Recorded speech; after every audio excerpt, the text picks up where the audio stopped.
Who killed? What's up? All right, yeah, let's get into it a little bit. By the way, a lot of pictures going up on opieandanthony.com right now from the ONA traveling virus at the Tweeter Center in Camden, New Jersey. Some people are taking some video. Yeah. That's up on YouTube, and wow. It was definitely a success. A lot of people. Well, we expected a rowdy crowd. Philly's known for that. We expected that. It was a little different than the PNC Arts Center show. Just a bit. Getting rave reviews, by the way. We did over 10,000 people at the Tweeter Center. And, man, where do we begin? Where do we begin? I know I ran back to our dressing room, and I don't really drink during these things because I'm a nervous Nelly backstage. Yeah. I want to make sure everything is going to run smoothly. But when Jimmy Schubert was getting booed, from the moment he pretty much started telling his jokes, I ran into the dressing room and did a big shot of vanilla Stoli vodka or something. Because I was like, oh, my God, this could be a disaster. Well, this could be a disaster. The show started with Rich Voss. Voss went out. And he absolutely killed. Yeah. It was his best performance on the ONA traveling virus. And then he introduced the first comedian, Jimmy Schubert, who's a funny guy. Yeah. And they just hated him. We got to be honest. They hated him. Unbelievable. They started booing. Vicious. And he never acknowledged the crowd, so they booed louder and louder, and he tried to just plow through his set. Did he go all the way to the end, Jimmy? I don't know how much time he did. On the monitor I was watching in the dressing room, there was a direct feed through the microphone, so it was hard to tell how anybody was doing. You couldn't hear the audience. Right. I watched from the dressing room. You couldn't hear the audience booing, but he seemed thrown. And then it ended, and I was like, wow, that ending was really awkward. Well, I walked out and stood on the side of the stage. I saw something was like he was sweating, and he was like, there was something. Oh, no. You could see something was uncomfortable. His sweater? Well, yeah, that was, I would say to Jimmy, that was probably a weird choice. Dressed like paint swatches. But then I went just like he was doing a gig in the Catskills. Jimmy, Jesus. It was. We got to update your wardrobe there. It was loud. It was loud, man. The booing was so loud that you couldn't hear Jimmy Schubert anymore. He never acknowledged the crowd, which I think was a huge mistake. And he just tried to plow through his material anyway. It doesn't work. It just didn't work. The booing got louder. And I really thought, vanilla Stoli, did that drink come with complimentary AIDS? It was Phil. Phil, it was the only thing I could find backstage. I didn't bring it to the venue. Complimentary. It's like, you know what I brought to the venue or asked for? Coffee. I just wanted coffee. That's all. But after Jimmy Schubert, I'm like, oh my God, is this a sign of things to come tonight? Thank God it wasn't. Everyone down there in general had a really, really good time, and just about all the comedians did very, very, very well at the Tweeter Center in Camden. And then Bill Burr hit the stage. What happened with Bill Burr to start the whole thing? Well, I mean, the crowd had been a little antsy throughout the show. I mean, they had been a little bit, against Philadelphia, they're animals. A few of the other comics went up after the disaster. Because Jimmy was second. Yeah. Yeah. Who went up first? Well, it was Voss and then Jimmy Schubert. All right, Voss, Schubert. Voss, Jimmy, Tracy Morgan went on. And then Tracy went on, right. Tracy did a great job. He brought him back. He brought the crowd back. And then Ralphie May, I want to say. Ralphie May went on. And that's why we love Philly, because they are animals, but they also, respect what we do. If we're trying really hard, they're going to give us love. But with something with Jimmy Schubert, that it just didn't click. I think here's the problem with Jimmy. They just didn't know him from the show. They were here. You know what I mean? It's most of us, if a joke missed, then we're going to bully you if a joke missed. But when they don't know you from the show, they really didn't know Jimmy because he hadn't been on in a long time. Mm-hmm. They just jumped on him. So Tracy went on, then Ralphie May did well, and then I think it was Patrice after Ralphie. And then I want to say it was it Saget after? Or no, I'm missing somebody. I don't know. Yeah, Saget went on, did a great job. He killed. Patrice did great. And then, let's see. We had a Bob Kelly. Bobby came out. After the break, it was Bob Kelly. Bob killed. Killed Dom Herrera. Who they were booing Dom a little bit, which I was really surprised at. That's weird. Dom is really funny. I was surprised. I just was like, he's been doing it forever. He's a seasoned comic. He handled it. You know what I mean? But he handled it. He left early too. Yeah, he handled it. We had none of this at the PNC, by the way. None. No booing whatsoever. That's why I was like, wow, what is going on here? He's another one, though, that just kept going, like, through his act. They didn't boo him as bad as they booed Schubert, but, there was some boos, and he just went through and did his act. And then after him, Bill Burr went on. Bill Burr goes on, does one joke. One or two. It was a bit, right? The Hitler bit. The second he went out, he goes into, the first bit, and they start booing. And Bill just turned it around. He acknowledged the boos. Jimmy Schubert did not. Bill Burr did. And he went off for 15 minutes on how much Philly stinks in his mind. In his mind, by the way. And ripped apart the audience, Philly, every Philadelphia institution. Ben Franklin, the Liberty team, Bell. The Phillies, the Eagles, the Rocky, city itself. The Betsy Ross Bridge. The audience, the fact that they hate blacks. He just went nuts. Oh, did he go off? And every minute, because there was a little teleprompter in front of the stage that showed the comedian how much time they had left. So he's like, I got 11 minutes. And boom, he'd pound. 9 more minutes. You're not getting rid of me. Boom, boom, boom. And just lambasted this audience. He handled it. I couldn't believe they were starting to boo Bill. I was like, why would they why are you booing Bill? Why? You guys love Billy. Guy's hysterical. I think the people booing were probably my theory on why, because Pete Patrice got a couple of boos, and guys love Patrice. I think a lot of them that were booing were Free FM people who don't know Billy and Patrice as well from the show, because those guys are huge parts of the show. Yeah. The listeners love those guys. Nobody would boo them. And I think they had so much fun getting Schubert in the position he got in that they wanted to do it again. Well, Philly does this for sport. Yeah. Yeah. When they get together, they do this type of thing. Everyone knows that.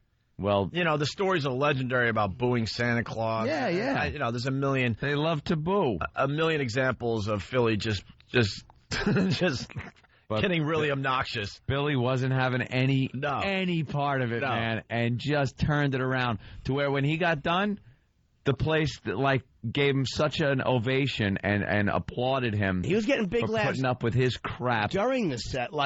He was they were booing. A lot of them were booing, and then he was just smashing them so brutally that he was getting big laughs during he was the getting set. laughs amazing to watch. as he was bashing them for being booed. And that's why I love Philly crowds, because at that point, they had to start laughing. Yeah. They respected what Bill Burr was doing up there. Bill Burr showed the biggest balls I've probably ever seen on a stage. And by the end of it, they're applauding like, holy crap, I can't believe what you just did. Yeah. And then Bill goes, you know what? I still hate you guys. Yeah. I don't care how this is going now. I still hate you. Instead of acknowledging that, and I'm looking at pictures. E-Rock's throwing a ton of pictures up on opieandanthony.com. Are these pictures of Bill Burr, the audience, when Bill Burr? God, there's a picture here. It's great. You got people standing up, applauding Bill Burr, and then a guy leaning all the way back so his boo could be heard. All in one shot. Look at that shot. That's a great shot. What an ass. And Bill, at the end of the whole thing, they're applauding him. And what the hell did he say? He goes, hey, thanks a lot. You were here. You were here. Blam. And as this was going on, the buzz backstage was unbelievable because, everyone's running around doing their own thing. And then the word spread that they're booing Bill Burr. And we're like, that's impossible. So everyone started running to the stage, side stage.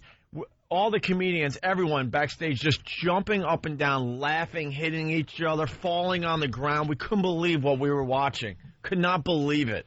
It was great. I was really loving him. Yeah. Watching him do that. Especially since I had to go on next. And the fact that he was getting them back. I've never wanted to kiss Bill Burr on the mouth until I saw when he walked off stage. Was it last night at the Twitter Center? It took their booing power away. Right. It really did. It ruined it. If they wanted to boo you or anyone else that hit that stage, it took all the wind out of their sails. And the word is spreading. Everyone's finding out about this morning. It's on YouTube. There's a bootleg copy of this already. Mm-hmm. It's up on YouTube. You throw Opie and Anthony in the search, and you can see it for yourself. It's already been downloaded a lot, and it's not even linked anywhere. We haven't even talked about it yet. It's just word of mouth is spreading already about Bill Burr's set at the Tweeter Center in Camden 2 nights ago. Unbelievable. There's going to be a lot of footage, I think, backstage footage on MySpace. They covered this really well. Yeah. A lot of footage of us at the signing and all this stuff. So MySpace is going to be doing something with it hopefully today or Schubert tomorrow. was hosting that, by the way. Oh, was he really? Yeah, he was doing the interviews and everything. He hosted from MySpace. Yeah. Okay. Mike in Philly, what's up? Hey, man, how you guys doing? Hey. You know, the show rocked, man, but I'll tell you what, it was embarrassing to be from PA. Don Herrera came on, and they booed Don Herrera, and at that point, there's like a whole row of us that just got up and rolled. It was just, you know, the $10 seats, they drank all day, and it was unbelievable, man. Yeah, it was late in the show, too. Yeah. So, so everyone's concentration was kind of like, you know, fading here and there. Someone is saying, oh, where'd it go? Thanks, man. King Taco from Philly. Honestly, Billy's first bit about Hitler didn't kill. The second a comic didn't get a huge laugh for a bit, the booing started. Yeah, but no, my point is this with the bit. Yeah, the bit didn't kill, but so what? People like Billy enough to let a bit not kill. Not every one of my bits killed. Not every one of Boss's bits. You know what I mean? It's like crowds are not that primitive when they already like you. You know, they love Bill. Bill is really people on this show, listen to this show love Bill Burr. He's hilarious. Oh, hell yeah. So I think anyone that started probably booing him were probably people that really have only heard him a couple of times on Free FM so far. Yeah, let's say hi to somebody else from Philly. I don't know your name, bro. What's up? Hey, buddy, you. Come on. I'm talking to you, yeah.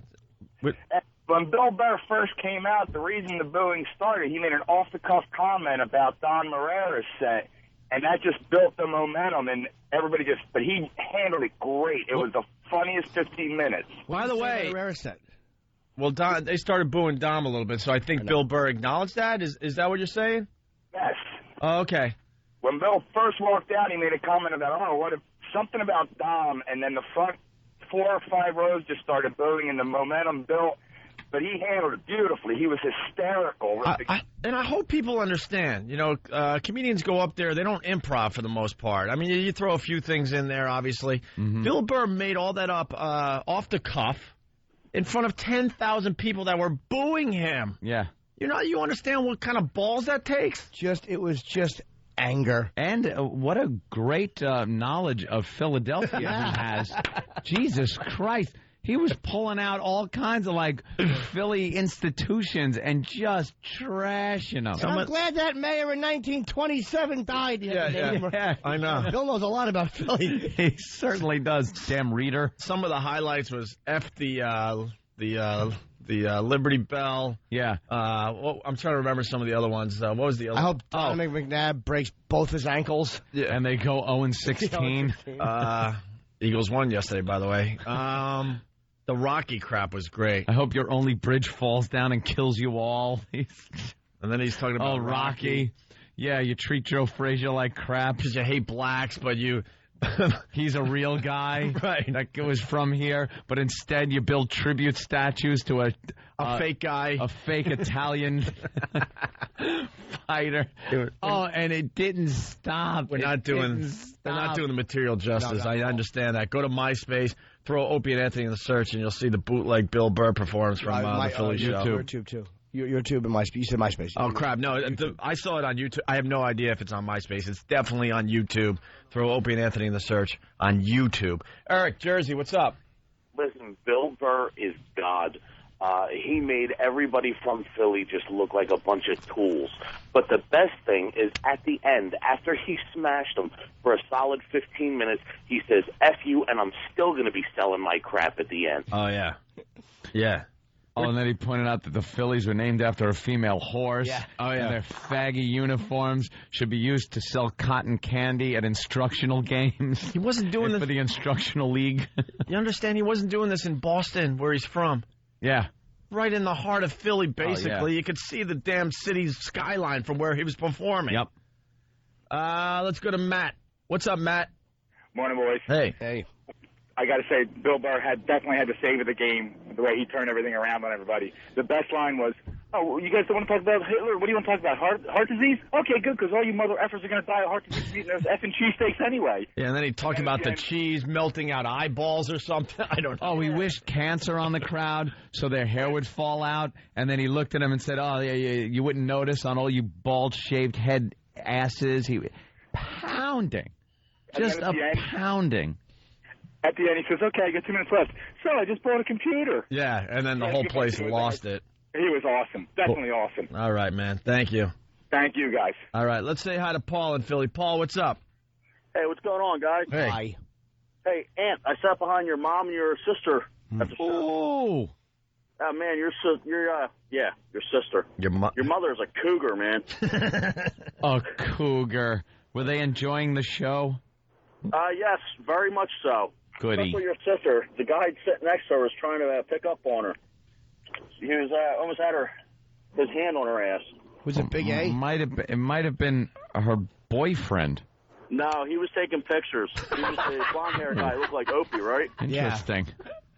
Yeah, he was taking pictures. Some other guy was trying to pick her up. Maybe it was Sal. Now, hey, you guys killed Bill Burr. Was excellent, man. Oh, good. Thanks for coming, Mr. And it says you loved seeing Bob Kelly puke? Yes. Oh, yeah. That was God, great, about that man. one. That was excellent. That was so early in the day, I forgot about it. I got the audio. YSP gave us the audio so we could play it on our show today. Oh, good. We pretty much took over Philly for 3 days. Want to thank everyone at WYSP. You guys kicked our asses. You treated us like rock stars. It was unbelievable. Unbelievable what they did for us down there in Philly. And Burr just trashing the crowd, trashing 10,000 people. The bootleg version is up on YouTube. Just throw Opie and Anthony in the search. We're trying to get the rights to that so we can play it on the show. We'd love to. We can't at this moment, but we'd love to. And Bill Burr's coming in at 8 o'clock to discuss what happened down there in Camden. And also we got Mark Burnett calling. It's an inside job, big conspiracy. Of course. And all that. That's nice. Bunch of children who want mommy and daddy to notice. They want to marry themselves to the tragedy. Look at me. Look at me. You hear what he's doing? He's figuring things out for 9/11. Well, we have a hero in our studio right now. We should change gears for a minute or two. And then we got Damon Wayans. He's sleeping on a couch in the green room, but we'll wake him up and get him on the radio in a few minutes here. But first, ladies and gentlemen. One of the heroes. You know, you've heard a lot about heroes, I'm sure, today, watching the news coverage.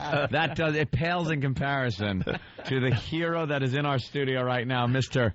Bill Burr. What's up, Bill? Hey, gentlemen. Wow. We just discussed your... What did you guys do this weekend? Oh, Jesus. We just discussed your set in Camden. Discussed it. We watched it in the office. It's already a bootleg on YouTube. I watched it at home last night. I cannot get enough of it. It is the most watchable act I've ever seen. It's like you could look at it, you could watch it 10 times and catch something new every time. Yeah. Animals. Yeah, I literally had a headache at the end of it. I felt like I yelled at a relative. You know what it reminded me of? It's like somebody that should get the Congressional Medal for rushing a machine gun nest and actually living through it. like it's and one man single-handedly took out an entire machine gun nest and bunker emplacement. Thought you were gone. Thought you were dead. You turn that around. Yeah, can you walk us through it? Because we have no idea what really happened. Here's We're just what we getting know. phone calls and things like that. You walked out on stage. I guess it was after Dom Herrera. No, it was after the show was about 3 hours and 15 minutes old. Right, and okay. ideally, Jim, what would you say, about 90 minutes is the ideal comedy show? Yes, and you want to go on probably 50 minutes into the 90 minutes at the latest. An hour at the latest. Ideally, the people aren't drinking in a parking lot for 7 hours before the 3 hours and 15 minutes starts. It was basically, I don't know what had happened. It turned into Ozfest up on the lawn. Yeah. And they were booing guys, like even guys who were doing well. I was kind of walking to the side, and they were booing, and it was just getting worse and worse. So you heard where it was coming from. I really had no idea. They kept saying it was up to the left. It sounded to me when I was out there like it was coming from everywhere. I can admit. But anyway, so then Dom goes out, and Dom's doing a great job, and that's just almost like they just decided. Yeah, out of nowhere. Booing the guy, and this guy's like from Philly. Yep. He's been doing it forever. Half the reason they got comedy clubs in that damn city is because this guy. They boo him off like they don't even know him. So unbelievable. And Dom's funny. I mean, he doesn't deserve to be booed. He's a great comic. Exactly. So I was pissed, and I went out there, and the second I walked out, I was like, hey, whatever. I was walking down the street. Did ya? They started yelling and heckling. Oh, boy. And then I went into that Hitler bit, and I was like, oh, no. They've been playing this on Opie and Anthony like 9,000 times, and I kind of messed that up. And then they started booing me. And fortunately, I had been booed before, And I had made mental notes about things that I did that I liked and didn't like. And there was a lot more stuff that I didn't like. So I had made a mental note the next time if it ever happened. I'm talking about all you mothers. I'm trashing your city, anything I can think about. And I'm the Liberty Bell, Rocky, the Betsy Ross Bridge, cheesesteak. The sports the teams. fact they hate blacks. The sports teams, exactly, Anthony. I swear to God, I already mentally worked it out. If they started throwing stuff, I was going to go behind the DJ booth, and I was still going to finish. I just was not. You were dedicated to finishing. Oh, yeah. I was in the back watching. Oh, it was fantastic. And I didn't, again, because you couldn't hear the audience response from the monitors. And I saw you go, what are you people not going to laugh? Like, you just scolded them like, Bill, because you are like, I hate to say money in the bank. It's a faggot expression. But I mean, you never have bad sense, like, especially gigs like this. I'm like, how could they give Bill a hard time? And then you just went crazy. It was so good to see. And he made all this up so great off the cuff. And we need to tell people that again. This wasn't your act. This wasn't what you decided to do in Philly. You were just making it up as you go along in front of 10,000 people. That to me, I bow to you today. That was the funny thing. I had a bunch of people had come up to me. All those people afterwards. Probably at least 15 people had come up to me, and they were like, did you just make that up, or is that like part of your act? Oh, no. That's a 15-minute chunk of my act when I go to Seattle. Yeah. I just go off on specific stuff about Philly, and somehow it kills. Yeah. That's what I was amazed at, too. It's like, God, this guy knows a lot about Philly. Oh, yeah. Dude, you should be leading tours there in your time off. It was frightening. You mean everything about Philly? He just recalled stuff subconsciously that he heard in school. It was like your whole brain worked for you. And the teams, old players from the Phillies. Like he's just Roman Gabriel. He's pulling up old players from Joe Frazier. You mentioned Roman and Gabriel. The lack of respect he gets. And then you yelled, you don't know who he is. You mentioned him, and then you screamed at them. Yeah, they're not going to win ever. They're never going to win. It was good to see the real Bill Burr finally, because we know this is what you're really about, and it finally came out for everybody. It was fantastic to watch. You saw the reason why I need to do this. To me, when I was watching that, like when you're watching you yell like that and just berate them, I'm like, that's what Bill hears in his head every time he looks into the mirror. I never loved anyone as much as I loved watching you do that. And you completely turned him around when you were done. And you did your little countdown every minute. Like I said, there's a teleprompter showing the comics how much time they had left. And you'd berate the audience and then go, okay, 6 minutes. And you kept going and going. And I'm selling my CDs. Yeah, and I'm selling my CDs. And then you turned them around, and they're laughing their asses off. Yep. Now the laughs are much bigger than the boos, but the boos continued, right? And you knew that you had them, and then you're like, and I still hate you people. Yeah, I still hate you people. And when you left, they gave you a hell of an ovation. Yeah. Just for doing that. I got to tell you, it was one of the most amazing things I've ever seen, Bill, I never saw a set like that in my life. As far as comedy things go. The brutal honesty of what you did, and the fact that it was, it looked fearless. I mean, as a comic, I understand how we are internally, but just the fact that you exploded and weren't going to back down. And they knew He's not leaving. He's not leaving. He will not leave. You can only boo so loud. So they just knew that you were going to kick 10,000 people in the face for 15 minutes until your time was up. And it was just great. Tony Montana up on the balcony getting shot. Come on. And that guy walked up to your back with a shotgun, and you turn around and you slapped him with your hog.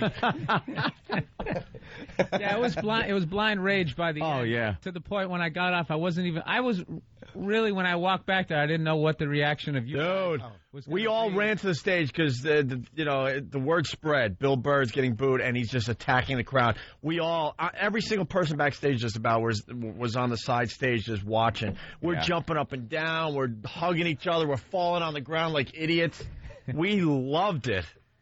Having gay sex. Right. Yeah. We just had to mention that. That's right. That's what I told myself in the rest area last night. This one's for Billy.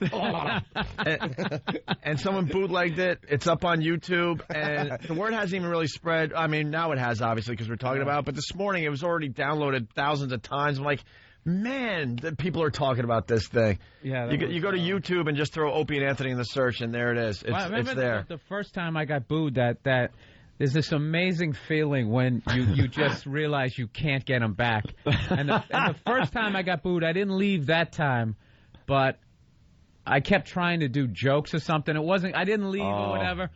And then they ended up bringing me off, and people came up to me afterwards going, I got like these awful compliments, like, I thought you were funny. Oh, hey, yeah. And the best one was... You mean all the compliments Jimmy Schubert was getting after his set? I mean, that dude, he just got thrown to the dogs. Oh, my Jimmy God. Schubert is hilarious. Like, that was the thing, because I love Jimmy, so I was pissed from the beginning of the show. Yeah. And having gotten booed, I know what he was going through. Then he has got to stand there for the what was it, the 5 hours. And you two guys, Jesus Christ! Before I go up, these two and what did we do? Stand-up virgins. Hey, we got this great idea. Oh, we were just trying. We're gonna walk 40 rows to the crowd. Yeah, that's great. Anything you can do to steal their focus more from the stage and whip them in. Hey, so we get credit for your brilliant set that people will be talking about for years. And then they come to the concert, and right after we intro you 50 rows in, the two stars of the shows, we're just going to cut out the lights, and they're not going to look at us and try to find out where we're going. I thought that was a little ridiculous too. Yeah. Like I was like, this. Hey man, this could be distracting to the comedian. We make it up as we go along. What can I tell you? We won't do that again, Bill. But Jimmy Schubert was your biggest cheerleader on the side of the stage. He was jumping up and down, just applauding. Oh yeah. Oh, we were joking about that afterwards. Like, I felt like we caught the last chopper out of Nam. We were going to look down and see like Dom Irera, like Willem Dafoe in the tree line. Oh, it was brutal. It was unbelievable. You must have seen him. It was Platoon. You must have seen him though, getting booed. Know what it's like to be booed. Saw what the crowd is like. And kind of prepared yourself, like, if these sons of bitches even try, I am unloading. My mindset when I walked out was, you animals, you don't even deserve a show. I'm going to come out here and I'm going to start tap dancing to try to get your attention. You're not even giving anybody any chances. So the second they started moving, you were already locked and loaded, ready to go. Teams, I'm talking about... It's like, I don't know why I even ironed my shirt to come out here. I don't remember half the stuff I said. It was God. Total Tourette's. I've watched it like 10 times already. It is all good, and it is all brutal. Yeah. It's just fantastic. I've never, ever seen a set like that. I've never seen anyone handle a stupid heckler in a club is one thing. You got 10,000 people, and you just trashed them to the point where they loved you when you left. Yeah. Is it linked to opieandanthony.com? I think it might be. Yeah, it should be. I tried to. Hey, we got to take a break. We're really late. We got Damon Wayans. We got to wake him up. Bill Burr's in studio. We'll talk a little more about what happened down there in Camden. Also, we got a pretty cool contest that is happening as we speak. Send us your 30-second or less production piece about the Opie and Anthony show. On the week of October 2nd, we're going to announce the best 5 entries. We did this one other time. It wasn't that great because we didn't have enough time. This time, we have about a month, so we should get some great entries. Submit your entry at 923freefm.com, 923freefm.com by September 29th at 9 a.m., and you can win the new MacBook. That's very cool. I think we got 5 of those to give away, right? Okay. Yeah. It has everything you need to explore all your creative possibilities, and you can take it with you wherever you go. Head to the Apple Store or apple.com to check it out. And at 8:46 a.m., and 9:03 a.m., I am bouncing a crapload of people off of Pal Talk as a tribute to 9/11. Random people. You might have just been chatting with them on Pal Talk. You won't know who it is. Bouncing. That's my tribute. Whatever. Haunting. And I want to play some somber music behind it, like they're doing on the news. Exploitive jackasses. Did we wake up Damon? Hello. He's getting a cup of tea. All right, he's getting a cup of tea. He'll join the program next. It's the only virus spreading across America. Our duties. Yeah, we're back with the Opie and Anthony show. Very busy morning. We got Bill Burr in studio. We were just talking about what happened to him in Camden, New Jersey. And we say hi to Damon Wayans. He's also in studio. He was sleeping about 10, 15 minutes ago. We had to wake him up for his appearance here. Lucky Damon. Jesus. Yeah.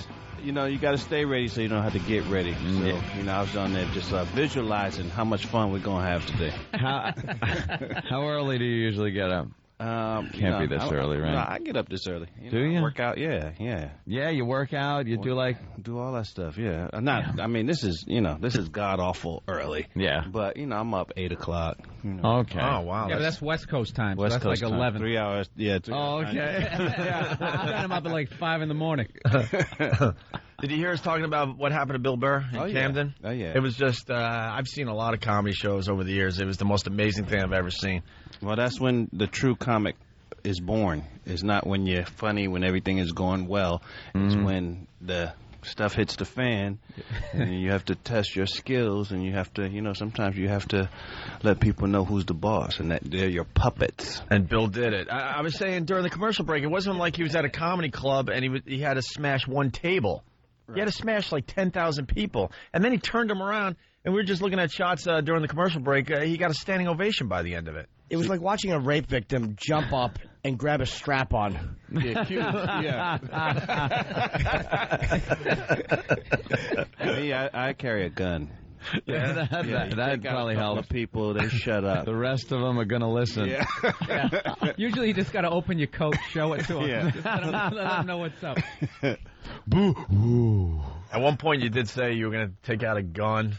What was the whole gun thing? I forgot at the end of it. He said he was going to shoot every single one of them in the head, and then the guy would have to come out and clean up 3 pounds of brains, which was so subtle and funny. It's like there's only 3 pounds of brains within 10,000 people.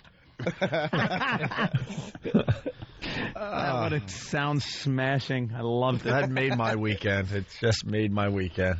You have any connection with Philly or anything? No, not at all. I know it's the city of brotherly love. That's what they say. But I've never seen a collection of more angry people try to make them laugh than in Philly, man. Oh, turns to rage. Yeah. Right. They booed Santa, but that's their city slogan. And they love bringing that stuff up. We're the ones that booed Santa. We're the ones that threw the batteries and the snowballs. Cheer when Michael Irvin's being taken off at a stretcher. That's what makes them happy. Oh, the cowboy might be paralyzed. Stand up. Let's be happy. There's certain cities that just, I don't know. By the way, we love Philly. That's why we love them. We have this weird relationship with Philly. It's our best market. It really is, by far. It's all of our cities. We Boston's another one. There is, Opie's a huge fan of Boston. I, on the other hand, I look at Boston as a little jealous in New York. I'm sorry, Boston. Hey, easy. Look, they're all mad now. Bill, deal with this. That's that arrogant New York attitude. Deal with this problem. Everything has to be about you. It's not about me. It's about my experiences in Boston. Maybe you're just always because you were more than 10 miles away from your house. No, it wasn't scary. Oh, yeah, I'm agoraphobic, and I can't get within. No, perhaps it's even at church the Yankees suck chant has to start. Oh, maybe that's it. But you're not religious. Who cares? I'm just talking about there's sort of an envy thing. And it does all boil down to sports for some stupid reason. Haven't gone outside of 495, so we've probably seen pictures of New York. I like how you sectioned off your ethnic areas, too, where one cannot enter the other. Oh, what? Oh, you're talking... Yeah. Boston. Yeah, Damon, this is probably where you... Boston, I've had good times in Boston and bad times. Yeah, probably depending on what street you're crossing. Yeah, I had somebody tell me that he thinks I should leave Boston now. That's fine. How do you do? I'm taking all the white women. Oh, okay. Well, then he probably had a reason. And yeah, no, like I had them all. Every one of them. Yeah. Jesus.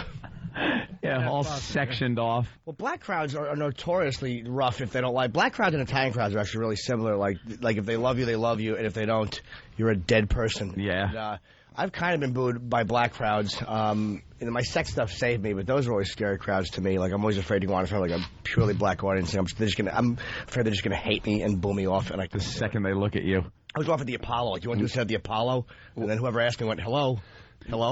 That's tough for anybody, though. The great thing about black crowds is they at least give you a chance to be funny.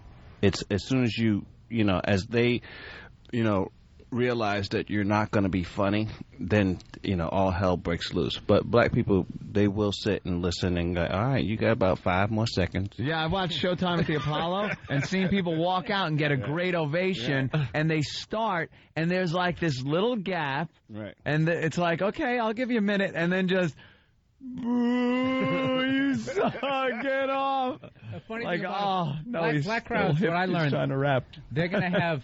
Black crowd is going to have fun with or without you. Like, you either come out there, you make them laugh, they'll laugh with you, and then if you suck, they basically, you tell a joke, it doesn't get a laugh, and then everybody laughs because it didn't get a laugh. Then they start talking about you. I think they're actually. I've had a lot of bombs, I guess. They're actually, I think, probably a little bit, a lot of times, gentler to white comedians. I mean, it's not like I feel like there's this whole racist thing going, because I think they give you, like, maybe an extra second because they kind of, all right, well, he showed up. Well, we don't know if you're the parole board or whatever. Sometimes we have to wait and see.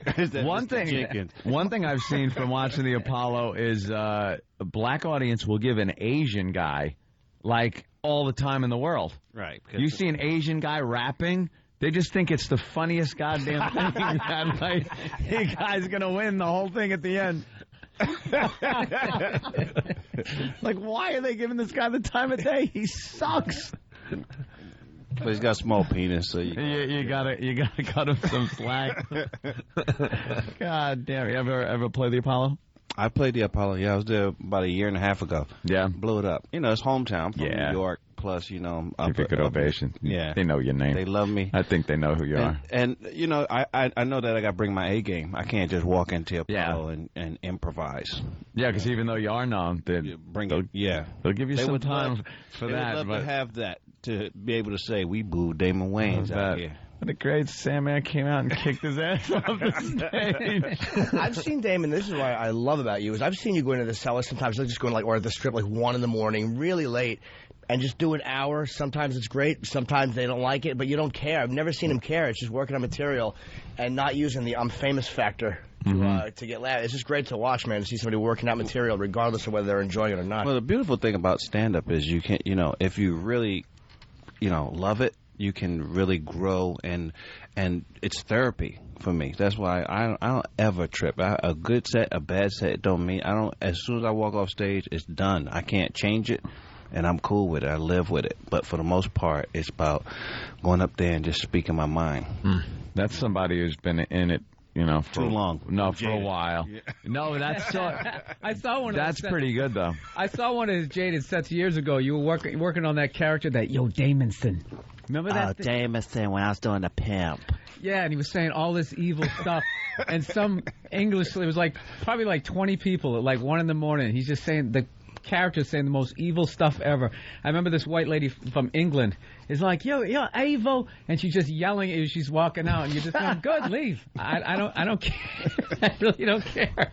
I don't think you can grow if you care. You know what I mean? The audience, I've watched some of the greats. I've watched Richard Pryor perform, you know, come up on stage with nothing. I watched Sam Kinison, the birth of Sam Kinison, who was just a doorman at the comedy store, right? And he was this little gentle fat guy, and then they kept putting him up last, so he started yelling. He would do the yelling thing and make the comics laugh, and then it just became, he became the beast, you know? Yeah. And he became the guy you didn't want to follow.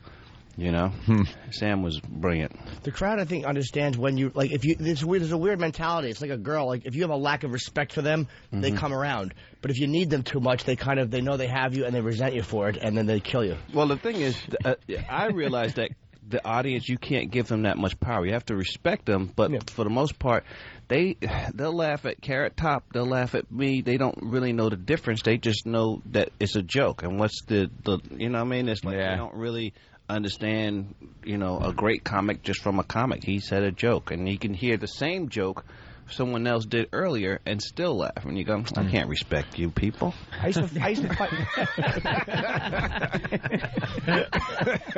I used to fight with my therapist over hating the audience at times and resenting them. And he was a passive-aggressive scumbag. He actually fell asleep on me once in session. And he did. He dozed off, and I had to wake my own therapist up. Works. Fart. Wake him up. Yeah, right. Right in his open mouth. Right, yeah. And I resent the audience because they try to put their morality in sometimes. Like, there's an asterisk with the audience. Like, if you violate their morality. I saw it Saturday at the Helium. I was going to bring it up. Jimmy does this thing. It's one of my favorite things as far as watching Norton perform. Friday at the Helium, he's working out new material for the O&A traveling virus, and he kills. Saturday, that was Thursday, I guess it would be. Whatever. Yeah, Friday. All right, and then Friday he does the exact same thing. He's still, working out his new material. He's going to, work it again. And he doesn't get the same reaction, and there's people in the audience doing they're moaning and stuff and getting annoyed by some of the stuff he's saying. So instead of ignoring them and just plowing through, Jimmy decides to beat up the entire audience and make them all suffer. Which is a little safer for me to do it in front of 40 than Bill doing it in front of 10,000. You know? But I love he gets so mad he has to make the audience suffer. It's like if you... And it wasn't like Bill Burr where he turned around. He's like, no, I'm going to make sure you have a miserable time. Watch this. He had a baby joke that...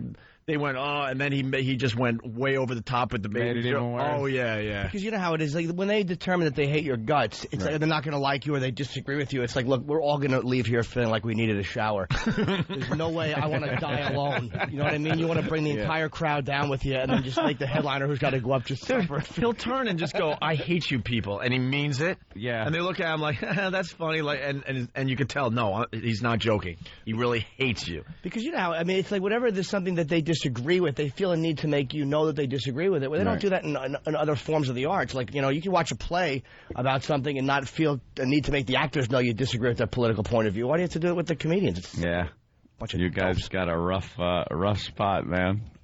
It's great. Well, Damon's in studio. We'll talk about the new show after the break. We got to take a quick break. It's called The Underground, a half-hour sketch comedy series premiering this Thursday, right? This Thursday on Showtime. 10 p.m. 10 p.m.? Okay. Yeah. We'll talk about that next with Damon. It's the O&A virus spreading across America. Hey, you're listening to the Opie and Anthony Show. Yep. Okay. Opie and Anthony. The Opie and Anthony Show. We're back with the Opie and Anthony Show. Damon Wayans in studio. Just a reminder, tomorrow we're going to go over the football picks of the staff. We got $10,000 up for grabs, courtesy of Dish Network. More football for you, better TV for all. Call 1-888-GET-DISH. All right. I was walking through Philly, and I think I was with Kenny, and I saw a poster with Damon on it, and it was for the Underground, and I had no idea you were doing another project. See, every time I turn around, you're doing something, and it was like one of those, like, you know, like guerrilla marketing to do, where they just put all these posters that are illegal all over the place. It's the best way to market. And it was like on a window of some eatery. And I'm like, what is he doing now? So, all right, Showtime, and when is it, and what is it about? It's sketch comedy. I'm trying to, bring it back, trying to take it to another level. You know, Showtime, they say they don't have no limits, so you're gonna find out, right? Try to test yeah. We did the vagina monologues with real vaginas. Okay. That's just an idea of, where we went, and it's really funny. I mean, I haven't been this funny since In Living Color. So I'm really a big fan of my own show. How competitive are all the brothers? Comedically, the thing is, like, I think we're very competitive, but I do stand-up. Sean does stand-up. Mm-hmm. I kind of taught Sean how to do stand-up, so, it's like he has that kind of master-teacher kind of thing. But in a house, when we're hanging out, very competitive. It's like there's a joke on the table, somebody better go get it. Yeah. And it's just it's a free-for-all. The business itself is so, like, up and down, roller coaster, like sometime... one guy will be riding high and the other guy's looking for work and stuff, and it seems like your family's been the same way. You've had your ups and downs, and how do you go through that? Do you actually, I'm doing really well right now, and they tease me about Blank Man, RCX. I got probably the most downs because I just like to experiment. I just try it, But you actually, I think, had the biggest name. Like, don't tell Marlon that, but yes, I think Homie the Clown probably solidified me as, huge. Oh yeah. I don't know, somebody who people recognize. When you make a catchphrase, it's all over, Johnny. Everybody, people who didn't watch the show knew who Homie the Clown was. Yeah. And you got a movie that we did a Homie the Clown movie. I saw that. No, that's dead. But I will be doing the Mr. Grumpy movie, which is somebody from the Underground, remix. He's an anger management specialist. It's just it's so political that I don't know what the relationship is over at Fox, but the Homie the Clown movie ain't gonna happen. But the Underground, it goes down. You've had a lot of guys, and there's something Damon used to do in his act about the crippled bullies. Oh yeah. And there was a character where he would pull his, like, it was your left or your right arm up, and it's like the retard character you see, or the crippled bully. crippled character you see everybody doing has been stolen from you. You were the guy that came up with that. The first one I ever saw to do it. Do you ever like watch people doing your character? On hey, stop being crippled. Yeah, you start beating up real cripples. My cripple. Yeah. I'm sorry. That was the first time I ever saw you. It's like I don't even know what it was. Like, very early mid '80s maybe. Mm-hmm. And you're talking about the crippled people's shoes. I was actually born with a club foot, so you worked that into your act, man. I had an orthopedic shoe, and I did the whole thing. I used to hang out with the crippled kids because they could relate to me. I mean, I would hang out with them privately, but when we got out around, the other kids, he was like, "Aren't you my friend?" Oh, no. Then you got to look cool, so you got to push him in the face. Yeah. Damn. Take their lunch money. Didn't Robert Townsend host that? It was like a stand-up special I remember from years ago. Yeah, the Robert Townsend Partner in Crimes. Yeah. He was like on fire. You heard Robert Townsend, you saw all the time. You stopped seeing him. It was like just producing. I think he's running a network now. Oh, some new black channel. But I saw Robert at the Chris Tucker show. He's I think he's going to direct Chris Tucker's a concert film or something. So he's working. J-Lo was Jennifer Lopez was a dancer on that show, In Living Color, right? Yeah. Oh yeah. We used to sit and just watch the dancers all day. I had a crush on each and every one of them, but I was married at the time. Oh, of course, and faithful. The fly girl. But I spent a lot of time in the bathroom. Is it cheating if I aim for the face? Almost got a spit take from Damon. Very close. I didn't know I could say that. That's why. He was like, damn, I would have said that. That was such an original show, especially for the time, and for Fox, I guess it was a lot easier to get things past them, right, being a fledgling network, than it is now. Kind of like Showtime. Yeah, there you go. See? No one's watching. Let's do something that people will tune in and watch. You guys were doing some humor that was just, you did not see it on network television. That was the best time of my career, Yeah. But, yeah, we had fun. Jim and David, Alan Greer, and Jamie. We used to spend the night there. We would just, literally camp. You were having so much fun that, yeah. Jim bought I don't know, what's that, the little monster, like a lizard? That grows like nuts into whatever. He bought one of these, and then I just watched this thing turn into an alligator, and I thought it was a joke because it would just grow so fast, and you're like, dude, what are you feeding this thing? And that was fun. How funny is that was the white guy from In Living Color? People it's like the white guy from In Living Color. Holy crap! That's Jim was Carrey. One of the best stand-ups. He was an impressionist, and he used to get comics hated him because he would get standing ovations with impressions. He'd be on stage, but he would do obscure people like Sean Penn, and it would be so right on, and guys like Henry Fonda. And I saw him do Michael Landon one time. Michael Landon. How do you do him? And he was doing it. It was Michael Landon smiling and crying, and it was the same expression. Because he put that down, it was like a frown, even when he smiled. Hysterical impression. Yeah, it was some Comedy Store specialist show. I don't know if it was a tribute to Pryor or what it was, but it was really old, and he was a great stand-up. Yeah, but then, he turned into a stand-up after that because he hated doing the impressions, and comics would tease him about you're not a real comic, and he realized that he couldn't just go up on stage and talk, and then he started going up on stage and talk, and that's where Fire Marshal Bill came from. He was talking about burning himself. He was going to burn himself on stage because he wasn't funny, and then he would do this guy, a burn victim. It was brilliant. Then all of a sudden he's making $20 million a movie. Yeah, 25, 40. I don't know. 40, what is he up to these days? At a certain point, you don't count. They just give you a part of the planet, and then you get. So they're not saying no to you at Showtime. That's got to be a great feeling. It's freedom. Being a creative person, right? I think every comic lives for this moment because now I have to be my own censor.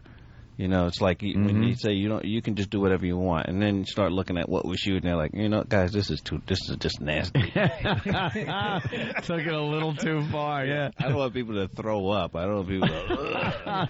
but you just nailed it because we do a satellite show too on XM, and we're our own censors. We do some horrific things over there, and we're waiting for the phone to ring, somebody to tell us no, and we're like, wow, they're never going to say no to us.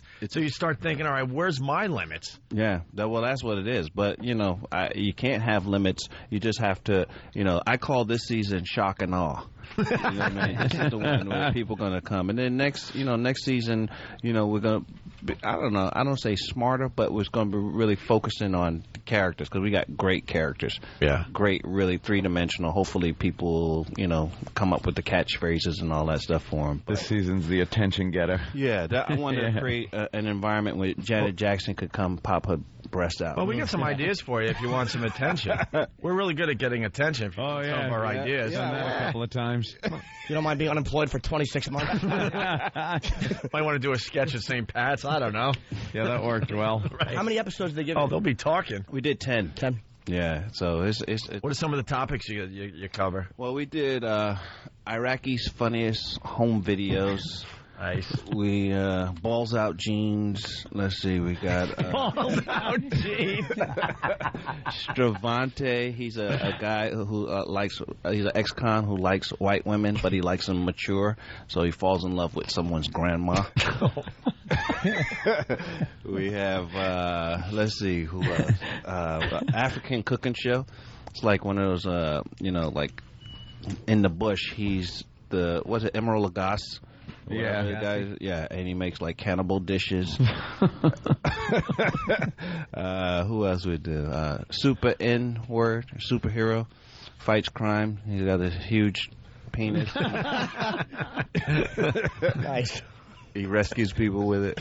I got to get Showtime. That's funny. Isn't it great to have the creative freedom just to like explore stuff like that, and even stuff that's not language restrictive, just content that you can't touch on network TV, you can touch there. If you can think it, you can do it. That's what, you know, on this show, and then that's just characters I've done. But you know, Ari Spears is on it, and he's like hilarious. We did Shaq Undercover. Yeah, Ari does a great Shaq, man. Yeah, right on the money. It's crazy. Shaq is he does like assignments where he goes undercover to like infiltrate the Chinese mafia, and no one knows it's Shaq. Oh, that's great, man. We got a Make-A-Wish Foundation. Like the parents make the wish, so they use the dying kid, to get celebrities to show up and perform for them and give them money. It's out there, man. It sounds great. I'll be watching, definitely. So you're not worried about like pissing people off or offending people or getting letters? I want to. Yeah. I mean, you know, it's better than watching dead babies on TV. Yeah, right? It's like you gotta. I need to laugh, and I need to I want to turn on the TV, and there's just nothing. Well, there's nothing to laugh at today on TV. Oh no. It's all about making us as sad as humanly possible. So yeah, enjoy your TV today. Very somber. All the news women, they have their hair pulled back because that's you know. The look for today. Oh, the ones that are dressed like whores every day of the week. They got their cans hanging almost out. Another spit take. Every day they're out there just showing. And today they're buttoned up, black turtlenecks. They're in mourning. Whores, dirty girls. Who are you trying to bull crap?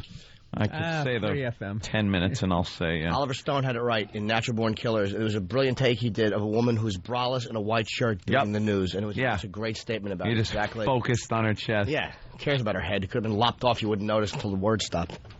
And we got the moments of silence. We got speeches. We got some guy that was playing a cello.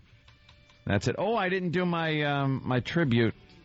My tribute is to just randomly boot people off of Pal Talk. There you go. The music is being played, which means that we have to. We're wrapping up here. The Underground is Damon's show, and it's on Showtime September 14th. With 10 o'clock. 10 o'clock. And you got 10 episodes every Thursday night 10. And there'll be replays through the week. So. Okay, so you can like kind of TiVo it or watch it live. Whatever. There's a reason to watch Showtime now. I'm psyched. I'll be watching Thursday. That's good, man. You were part of one of the most innovative sketch shows ever, so it's great to see you doing another one. I'm happy to be back. All right, everyone. It's Damon Wayans and Bill Burr. Thanks, Bill. Okay. We'll continue over at XM. If you're not joining us over there, have a great day.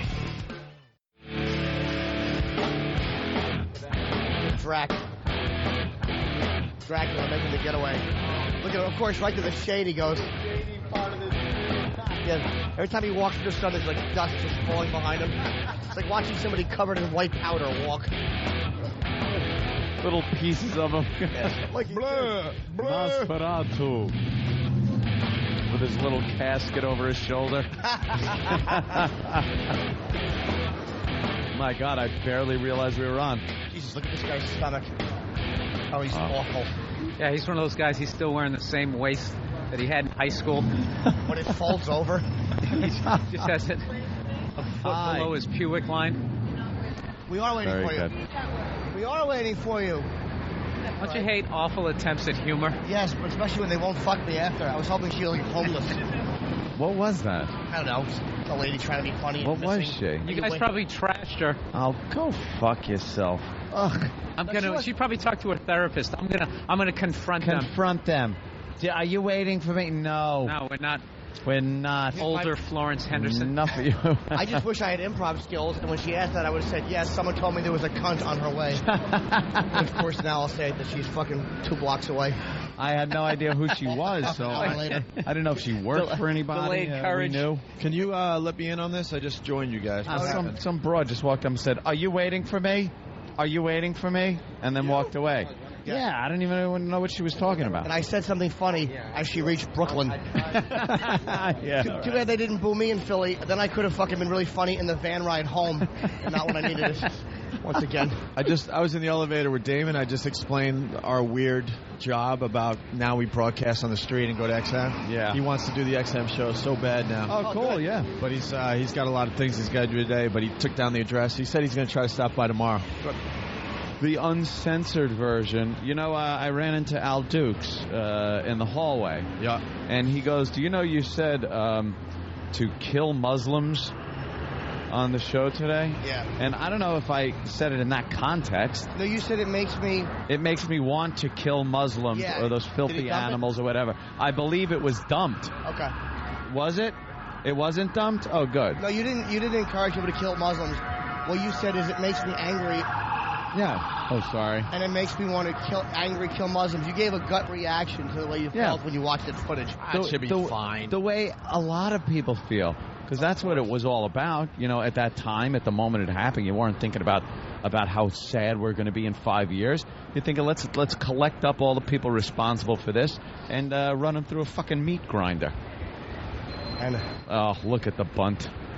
Jesus Christ. Just awful. Give her a break. She's 63. Oh, did you see the like she's bunt? 24 and she let herself go in college. I don't think any woman of any age should have the bunt. Not at all. Watch out for the bus tires, Opie. Miss. I know. Hi, how are you? Hello. Jimmy's making friends.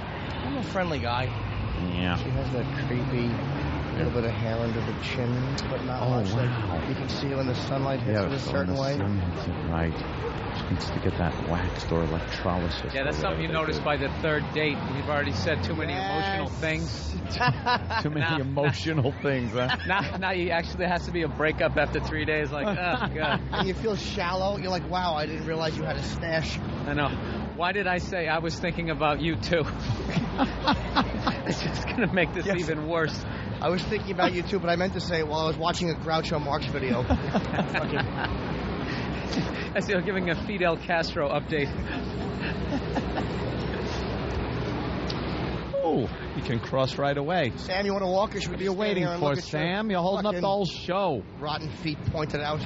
Oh, look how far they point out. Oh, I hope the clamp runs over your feet. Exactly. Has he ever gotten a compliment at any point on this show? When he deserves one, he'll get one. Yes. He's still too new, Bill. I know. I was really coming at the whole everyone gets a ribbon after the race. Well, Sam walks like a penguin, except he's white and whiter. Sam, what's up with the feet? We don't like them. It's just how I walk. I don't know any other way. Is it? How about getting some orthotics? You fucking like a T-square. I can't help it. I'm not doing it on purpose. I wish I knew how to walk otherwise. That's because your feet, there's something wrong with your feet. He walks like he's going uphill with skis on.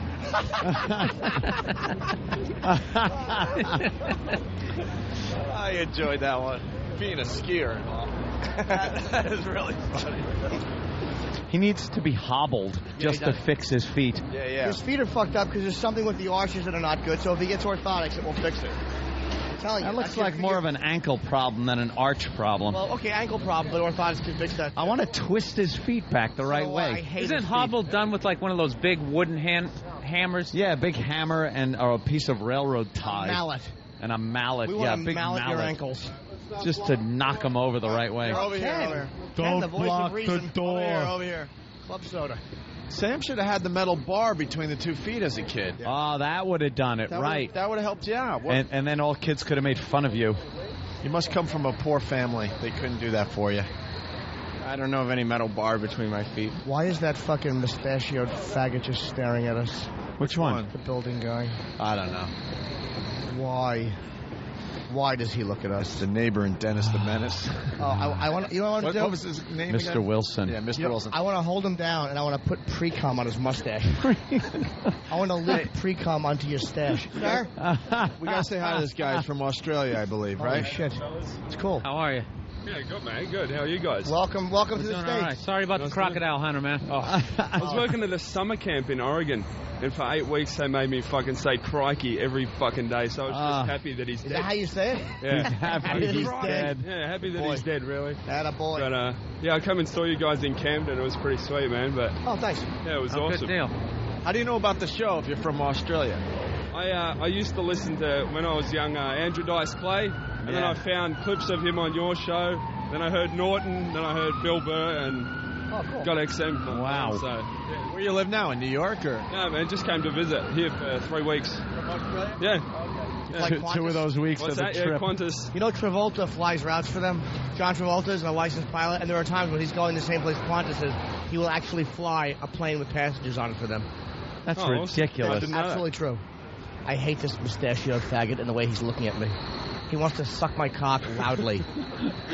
What do you do where you can just come to New York for 3 weeks? I mean, you staying in a hostel, or Yeah, you like staying independently at Westside wealthy? YMCA. No, not rich at all. Wow. You come over here in your own hot air balloon?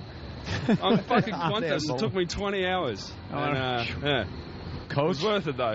I saw the show at Camden, had to catch a fucking train. Never been... What do you think of Bill Burr's set? Oh, it was fantastic, man. Awesome. Oh, Whole good reason deal. I came, man. It was fantastic. Yeah. If I was Australian, I would have headbutted the whole front row. Right in their fucking I was surrounded by people from Philly as well, and they weren't very happy, but I mean, everyone seemed to enjoy it, so it was good, man. Oh. First time to the States? Yeah, or? first time. Wow. That's all right. You get to come upstairs today. All right. Yeah, you check should out be able the to show. watch the show. I hate that guy. His head tapers. Right. The building manager's head tapers. Look at it. It looks like he's almost... You know the thing from Aliens, how their fucking head would go back? He's right there. But he can't hear it. He doesn't have headphones. No, he doesn't have He's headphones. like picking up satellite for free with the back of his skull. He's right there. I'd like to fucking fix his head with a truck tire. That he's one blocking jizz bucket. Just sits there with his mustache. I want to sweat a lot and then rub my dirty, filthy balls all over his nose and mustache. And he'll be pushing his lip up into his nose all day, smelling it, even though he doesn't want to. Old sour bag. Oh, I hate him. All right. Anybody else have anything today? Nothing? All right. He might actually be a good guy if you get to know him, Jim. That's a good point, Bill. Hold on, what's that, sweetheart? What happened? Joe from Oklahoma broke down 4 times on the fucking way. Blew 3 tires. Through my O2 sensor. Whoa. Oh, thank you. So you were, thanks for complimenting my set, too. Shut up. So, no, you... I like your I'm teasing. showed your ass. You like my ass? Yes, it was a very cute ass. Thank you. So, you were on your way from Oklahoma. You guys drove in. Yeah.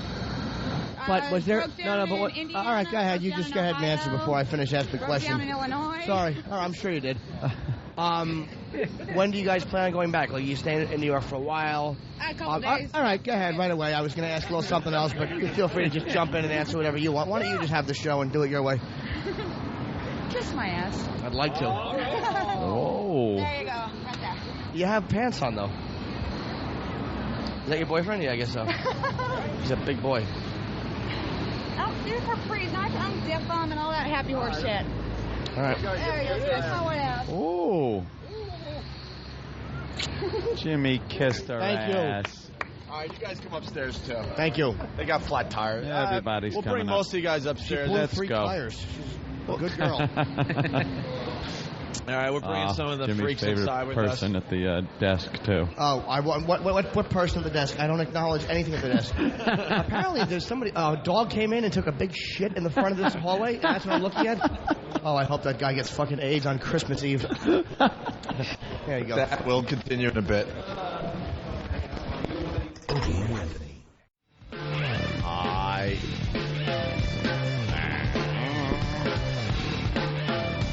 Oh my God! There's 2 buildings on fire in New York. Not show that. Oh, it's a replay. Thank you. Isn't that great? Like they have to put the date. Like we don't know when or what. Why would you want to? I don't have, like all those movies that are coming out. It's like I was here. I saw it. The worst day of my life. I don't ever want to see it again. Yeah. And look, they're just showing it in real time. You look at. I don't mind that. I don't mind that. I don't mind. That's a good one. Yeah, that's that. I don't mind that. Obviously, that I don't. The tribute thing doesn't bother me. I mean, it makes sense. 5 years, 3,000 people die. I understand. Yes, they're making money off it and that kind of stuff. I guess with ratings and stuff. But I mean, why would you actually show the buildings on fire again? It's just the whole sadness thing, and they're trying to. They want to draw the emotion from you, and they know people just are drawn to tragedy, and they're voyeurs, you know. So they pop this on, and it gets ratings. I don't know. Have they stopped showing it yet? No, it's on. It's going to probably be on right until you watch both of them fall. I don't know. Is MSNBC doing a whole thing where they're just showing it in real time? Is that what they're doing? Is this what they're doing? Now? I don't know. They're showing it. It's real time? I don't know. Yeah, look. CNN's doing the exact same thing. Now they're showing the president in the schoolroom getting the word. Getting the news. Yeah. What happened? Okay, so little engine could. Jackass. I guess in a way this would be interesting to see it in real time.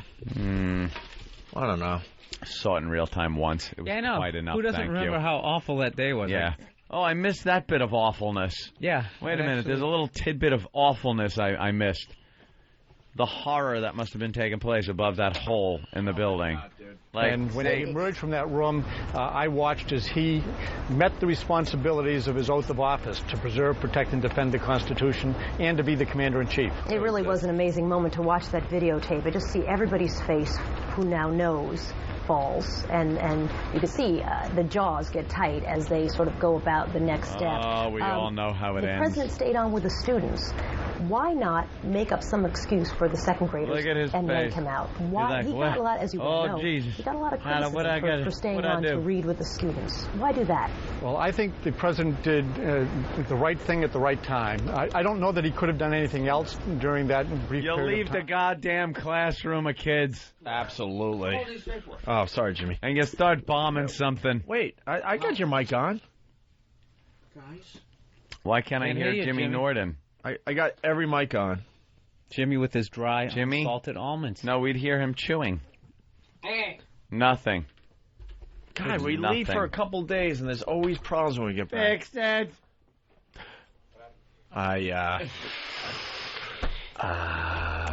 Button? Is it a button? It might be. Anthony, do you have the remote where I can turn the channel? I can maybe put on a cartoon or something. Yeah. Put on something else than MSNBC. I don't want to watch those buildings burn and fall down again. There we go. I think it's working. Unless there's some kind of different ending to it. Wait, no. And I doubt that would happen. Why?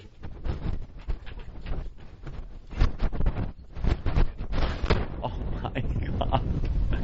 Sounds like a hurricane. We're here at the center of the storm. You haven't evacuated yet? Yeah, please, if you haven't, just get to a safe location. Is it fixed? Oh, my God. Let's see. Wow. All right. Try that mic, Jimmy. Go. He's got the I'm testifying mic now. Yes. I can't answer on the ground. Senator? Incriminate myself. Yes, Senator. I did think it was a girl when I picked her up. There you go. Nothing? All right. But, well, we heard it. Doesn't matter. That's what I needed the mic to crap out. You know how awful it is, by the way, as a comic, when you lean in to do a joke and it bombs horribly, and now I have to actually lean back up?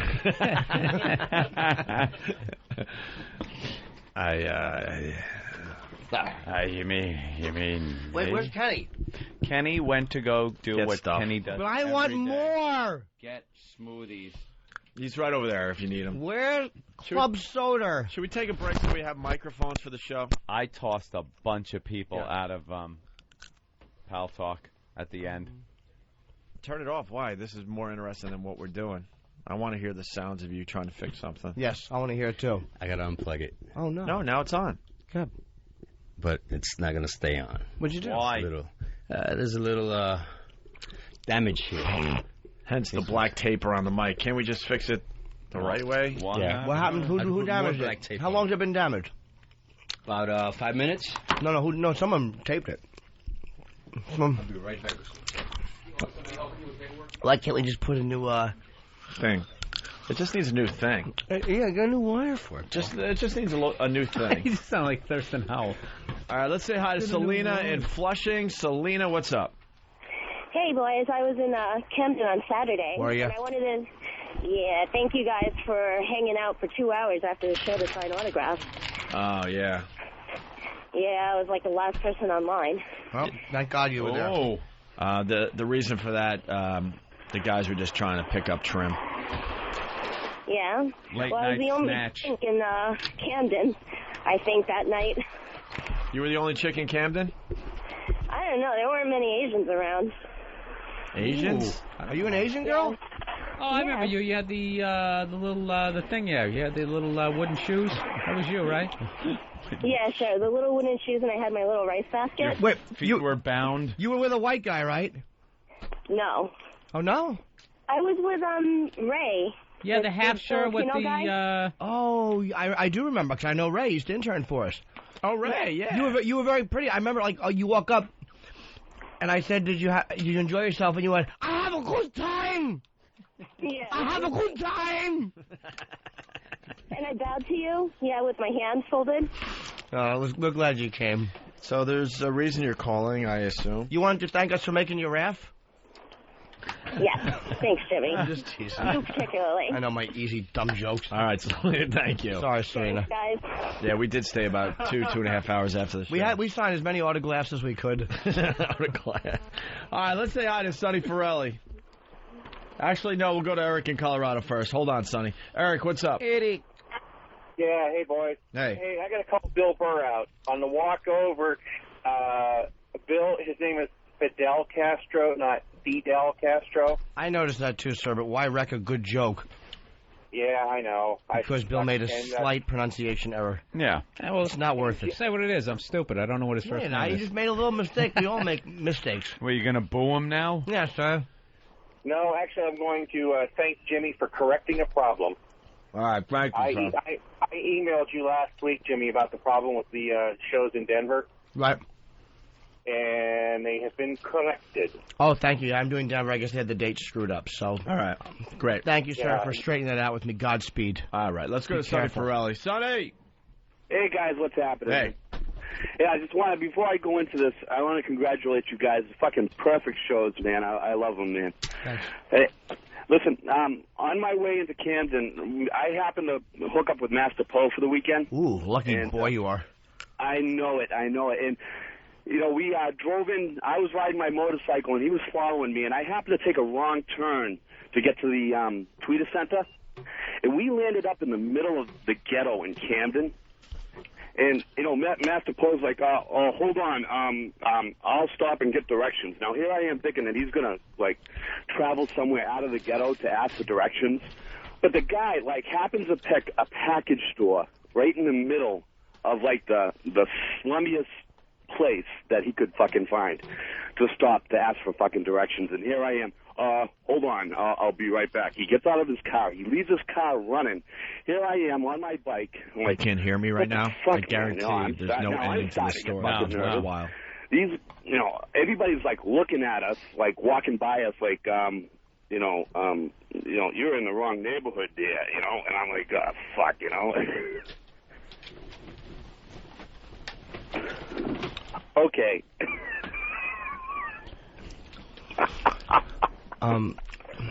When did you realize you had no ending to your story? No, there's more to it. That's not it. Oh, there's more? Go ahead, Sonny. No. Oh, you guys.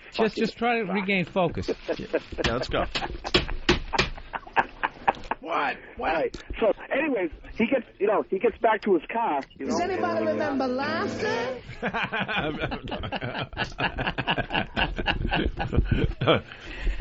So he came back. Did he at least have the accurate directions?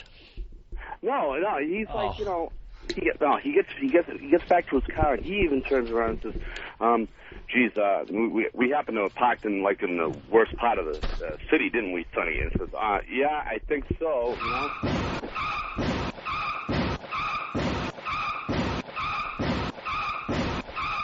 By the way, you know, when you're telling these little stories, here's a good idea. Have a point. Does anybody remember laughter? You know, I'd love to have Master Poe come in and have he and Sonny, because I think that there's another side. There's two sides to every story, as cliche-loving Kenny would say. So, where's the drive-by when you need it? Sonny, you still here? Hold on, Sonny. We want to get Poe in here. Do we? Yeah, we want to tie this whole story together, because apparently it's getting good. Poe pulled over to get directions. He went to a package store. Now, Sonny's sitting out there all by himself. You're right. Poe comes out. And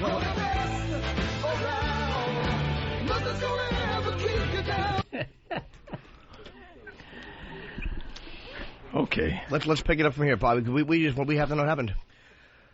Because he's built this, to a feverish pitch here. So now you're in the store. You're in the passenger seat by yourself. Sonny's alone. No. Oh, no. Oh, no. All right, I'll try the best I can, gentlemen. Wow, what happened to your voice? I had a good time all weekend. Jesus. What were you yelling? Stop screaming, bitch, or I'll kill you? Actually, I screamed about O&A Party Rocker by 80,000 times. Well, yeah. Now you're paying the price. Another catchphrase. Yeah, we had a lot of fun.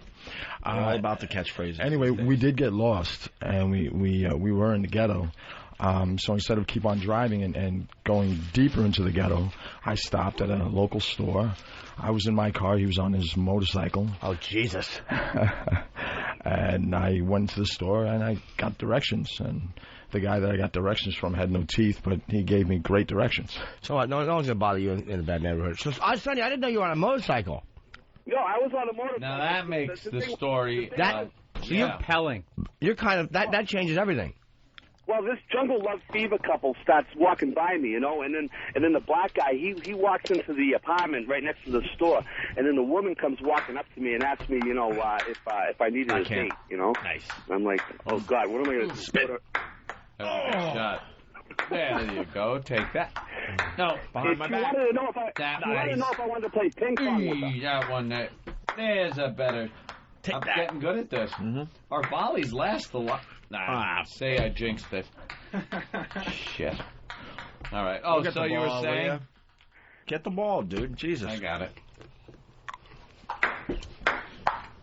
So anyways, and then what happened was wow, you got some English on that. I try. And then he did these karate moves, and then all of a sudden he went pow, bang, wow, bang, boom, and you know there was blood all over the place, and oh my God, I'll tell you something. I've never seen a guy fight so all right, 1-1. I'll tell you. What's the score? 1-1. And I got back on my bike, and then all of a sudden, boom, boom, pow, pow, and get a little bored with ping pong though.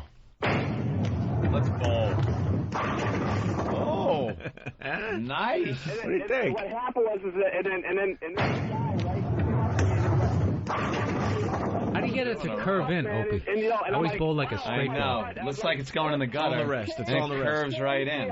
Do dopes from Boston. Do the candlestick, the little ball. Candle pin. Whatever. I never had to play it. Candle pin.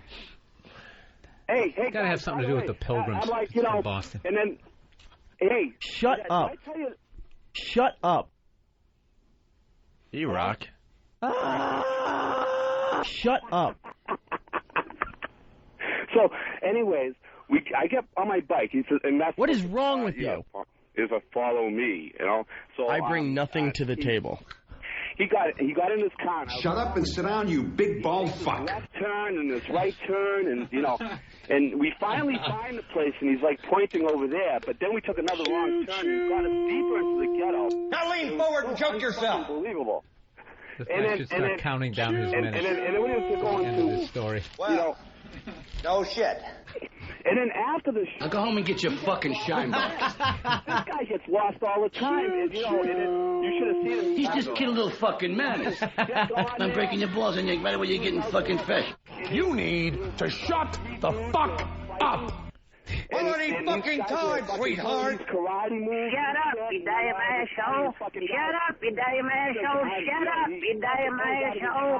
Shut up, you damn asshole. Shut up, you damn asshole. You damn asshole. Shut your fucking mouth, you damn asshole.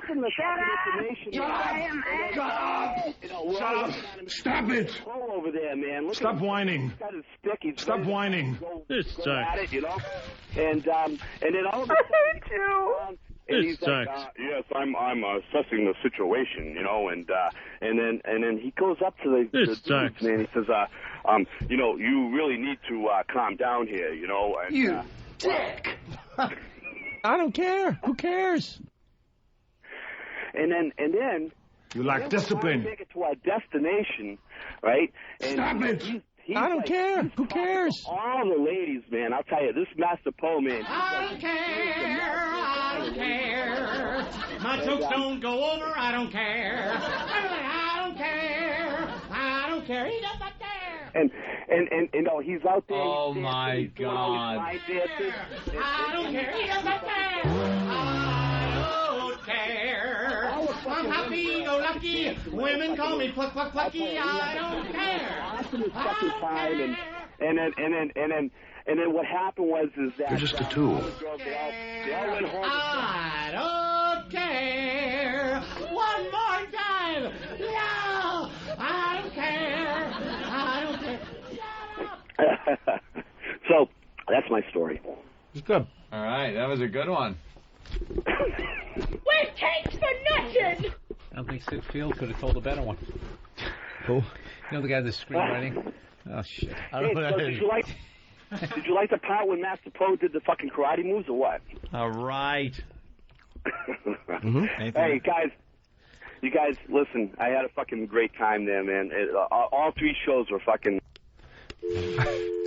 People are wishing for ear infections. So, anything to add to that, Master Poe? Yes, the show was incredible. I had a great time. Bill, you killed. You were amazing. You were out there with two swords in your hand. You cut everyone's head off. Ooh, I I'm like telling the you right analogy. now, you were... Okay, that was important. Thank you, Paul. I appreciate that. Hey, Paul. All right, why don't we break? All that martial art training, you can still get him with that. Yeah, we're going Imagine. to trick. There's no defense to that. Your shoe's untied. Oh, wait a minute. We're going to take a break. I get Bruce Lee on that. I couldn't, if he was sleeping, I couldn't hit him with a bat. Yeah. But I could still get him to turn around. That's the little victory I have. I'm only alive because he allows it. That's my little victory.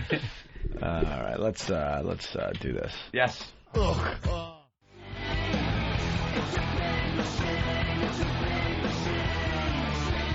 Velvet Revolver? Right. La la la la. Bill Burr in studio today. We have just been handed an awful story. Yep. What a horrid story. Little Aaron Getzler's. Poor little Aaron Getzler. The headline is A Cruel Twist for Cancer Kid. Little Aaron Getzler's brave battle against brain cancer has gotten a little tougher because some heartless creeps stole her family's minivan and with it her wheelchair and her glasses. Her glasses, too. Oh my God. How sad is that? Can't you at least throw the wheelchair and the glasses out the van as you're driving away? The 6-year-old with brain cancer got her little wheelchair and her glasses. The whole thing's sad. Even the car thieves, they didn't have the brains. If you're going to get caught, steal like a Porsche Yeah. They said this was like, it wasn't even a nice vehicle. Ugh. This is the worst. Listen, you either now the pretty but shy 6-year-old from Belmore, Long Island, can't travel too far from home or even see very well. Oh, my, because of glasses. The thief stole her parents' 1994 minivan outside a Levittown store on Tuesday.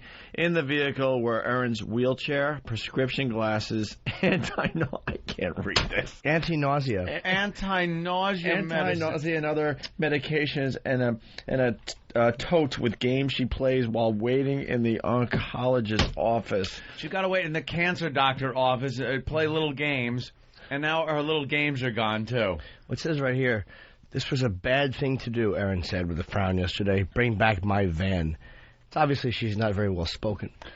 You are a cruel... Why? She's 6. That's she's just a 6-year-old girl with brain cancer. I'm very sad for her. Parents don't have a lot of money because everything they have was cool in like the 80s. Yeah. A minivan, a tote. Who still has a tote bag? No one does. A tote. The poor little girl. Couldn't she have articulated this a little better? This was a bad thing to do. It was. How about summing it up a little nicer? A little bit more terrible. Succinctly. With a frown. You know, it takes more muscles to frown than it does to steal my parents' shitty van. Oh, my God. It gets worse. This was a bad thing to do, Erin said with a frown yesterday. Bring back my van. The vehicle and the wheelchair are particularly important to Erin and her family. Although Erin can walk, she tires easily and often needs to use the chair. She proudly walked part of the way to Martin Avenue Elementary School in North Belmore yesterday for her first day in first grade.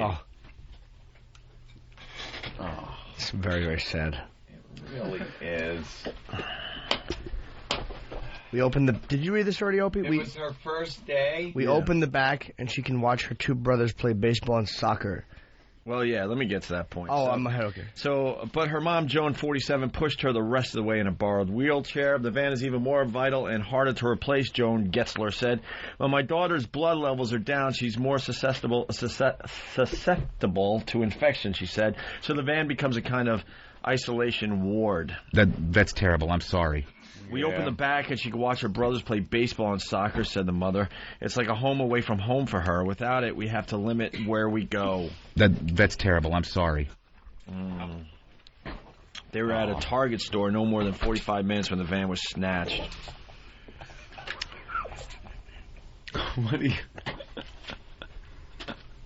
What happened? Jimmy's got a whopper. No, I actually don't. I'm just laughing because the story is so awful, and it's just comforting to have Steve commenting and empathizing. That's terrible. I'm sorry. It was such a nasty thing for the thieves to do. Despicable and unbelievable, Joan Getzler said. This isn't a luxury vehicle. It's a junky old thing that was parked in a handicapped space with a handicapped car in the rear view mirror. Someone needed their crack. That's terrible. I'm sorry. Whoever took it knew what he was taking. Fortunately, the weather has been good, so we can walk places, but it would be good if we got the van back, she said. Yeah. This isn't a luxury vehicle, really? Yeah, 1994 minivan. I used to have posters of those in my bedroom when I was younger. Poor kid. There's more of it, too. Jesus. Diagnosed in October 31st, 2005. Had 2 surgeries for brain tumor and is up to her 5th dose of chemo with another one on the way. That's terrible. I'm sorry. Yeah, Steve. Let's get her a new van. Checks can be made out to the Erin Getzler Foundation and sent to Winthrop University Hospital Department of External Affairs. I am donating money. So am I. Get me... I bet $1. Can we write it off? It's a charity, of course. It's tax deductible. Look at Opie. Peeling them off. Singles. That is disgusting. $24. I am donating. Make sure Erin gets $24. Good boy, Opie from the Way to go. Is my girl online? Write out a check for $2,000. Hey, give this... I will give... that should at least pay for the goddamn chair. Give this kid a crispy fiver. I feel so awful for this poor kid. It's the worst. That is a horrid story. It really is. I can't even make fun of it. Thank God Steve can. That's terrible. I'm sorry. All right, well... Let's donate some money. Yeah, the address is 286 Old Country Road, Mineola, New York, 115. Amen. Erin Getzler Foundation. Getzler. Yes, to Winthrop University Hospital. Department of External Affairs. 286 Old Country Road, Mineola, New York, 11501. It stinks because they didn't have the money for like a really good van. I mean, that's awful. I know. Horrible. Let's get him a 1998 van. 6 years old, and you got to play like a real games van, in not a a cancer minivan. doctor's office. Miserable. A 98 van? No. 99. No. 2000? No. Gotta get something newer? Jesus. Steve, her van was stolen. That's terrible. I'm sorry. Why not? She doesn't have a van, Steve. Joe in Jersey, what's up? That's terrible. I'm sorry. She can't afford a new one. Comment? Why not? Opie? Go ahead, sir. Well, Steve, your wife wants to get involved in this. No, nothing's wrong. Just stay in the living room. I'll handle it. Oh, well, he'll handle it. Oh, they came and asked you for donations. Oh, the guy hung up. What was the matter? He says I sound like Sylvester the Cat.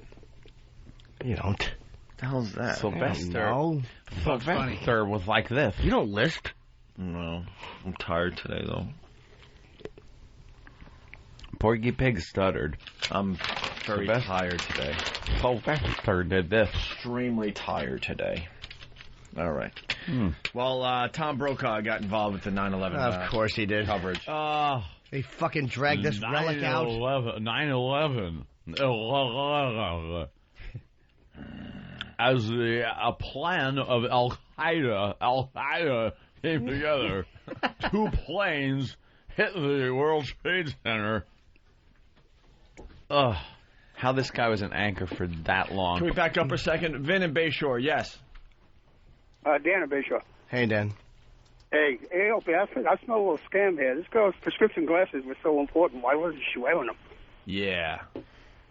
We should punish her for not wearing her glasses. She just went into Target. Maybe she was so weak from the chemo. Yeah. Her nose couldn't hold them up her glasses. Yeah, she nodded off and they fell into her lap. We're actually sending real money to this poor girl today. Yeah, man. All right, thank you. All right, here's Tom Brokaw and what he did for the 5-year anniversary today. More music. Some of the changes are obvious and still evolving. Will we ever get our lattes back? Our what? Oh, my God, is that correct? Did he say lattes? Will we ever get our lattes back? Our what? Is he trying to say latte? Lattes. Lotties. Will we ever get our lattes back? What are lattes? A latte. What the fuck is that? The drink? Yeah, coffee. Wait, I had a problem with wheel. Wheel. They said, wow. Our lot. Wow. How about coffee, shithead? Ever get our coffee back? Oh, he's probably saying, will we ever get our lattes without, like me, will we ever go through our daily routine without? Right. I think he's drunk. Lattes.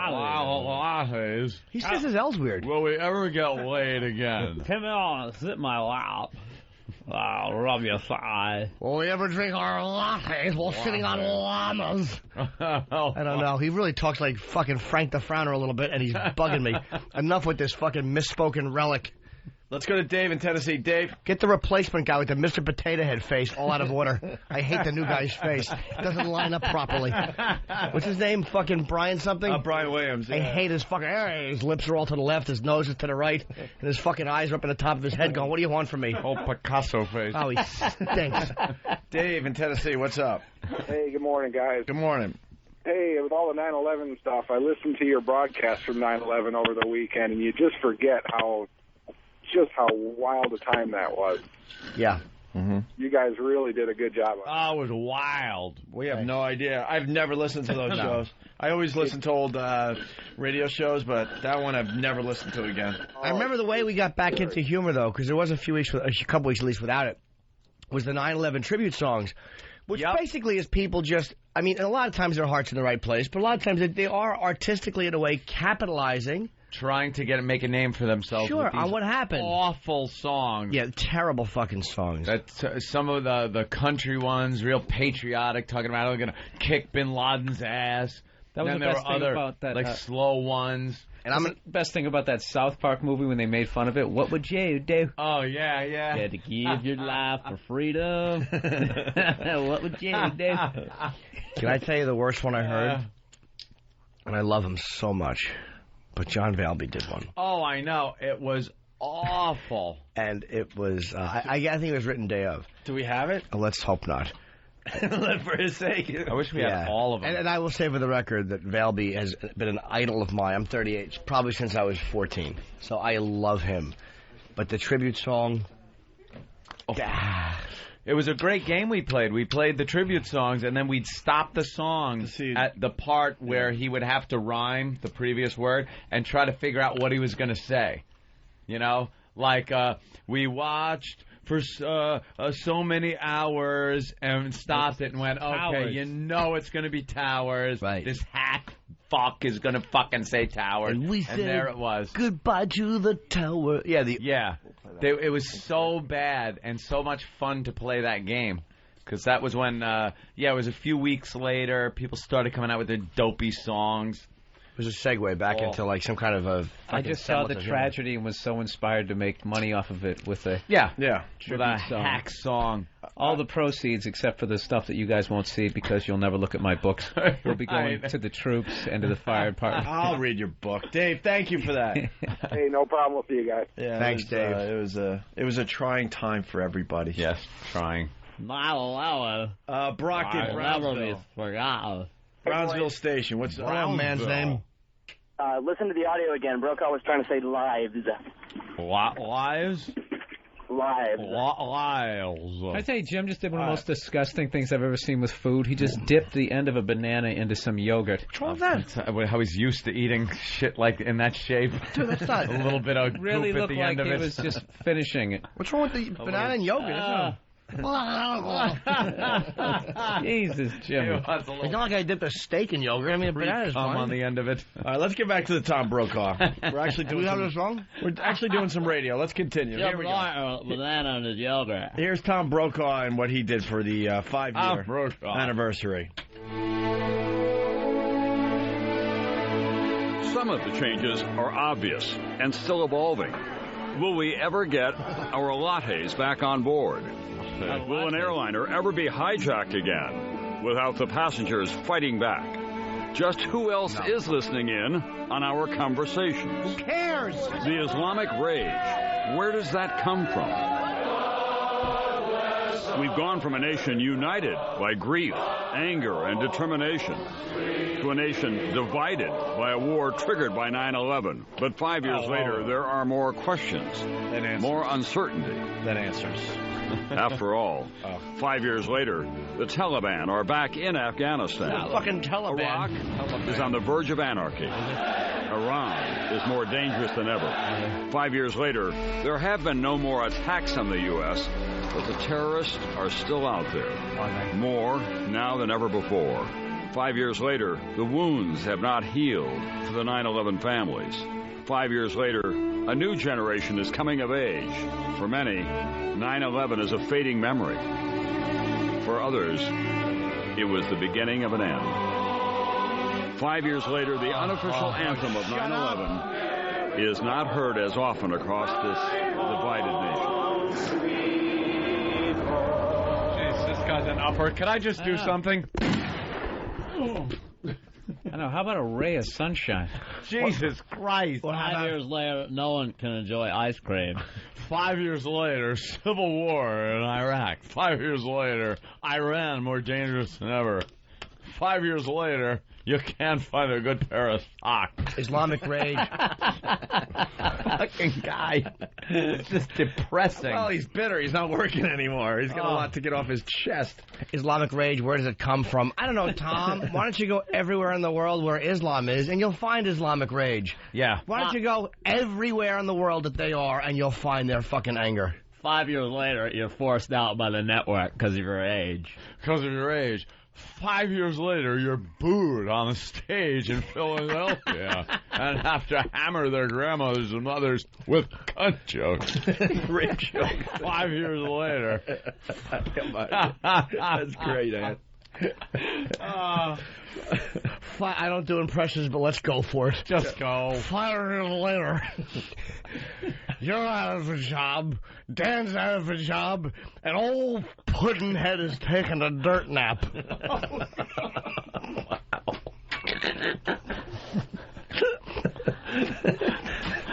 Oh, goddamn. He's a depressing ass. God, you know. Tom needs a hobby. Yesterday, I looked out the window. Everything looked nice. Peaceful. I know. You know, it wasn't... Well, 5 years, and he's I've got had a lot to of good depress times me. in 5 years. 5 years, some pissers. Some good things have happened. Genuine pissers. The last 2 years have been great for us. Yeah. 5 years later, yeah, we got jobs. We're employed. We got jobs, Tom. 5 years later. My life sucked awfulness 5 years ago. Yeah. Before 9/11, my life was nothing. Yeah, my life is better now. Wasn't a big treat. Tom needs to go bird watching or something. He's got to get out of the house. Get out. What is that? It's a whippoorwill. That's a blue.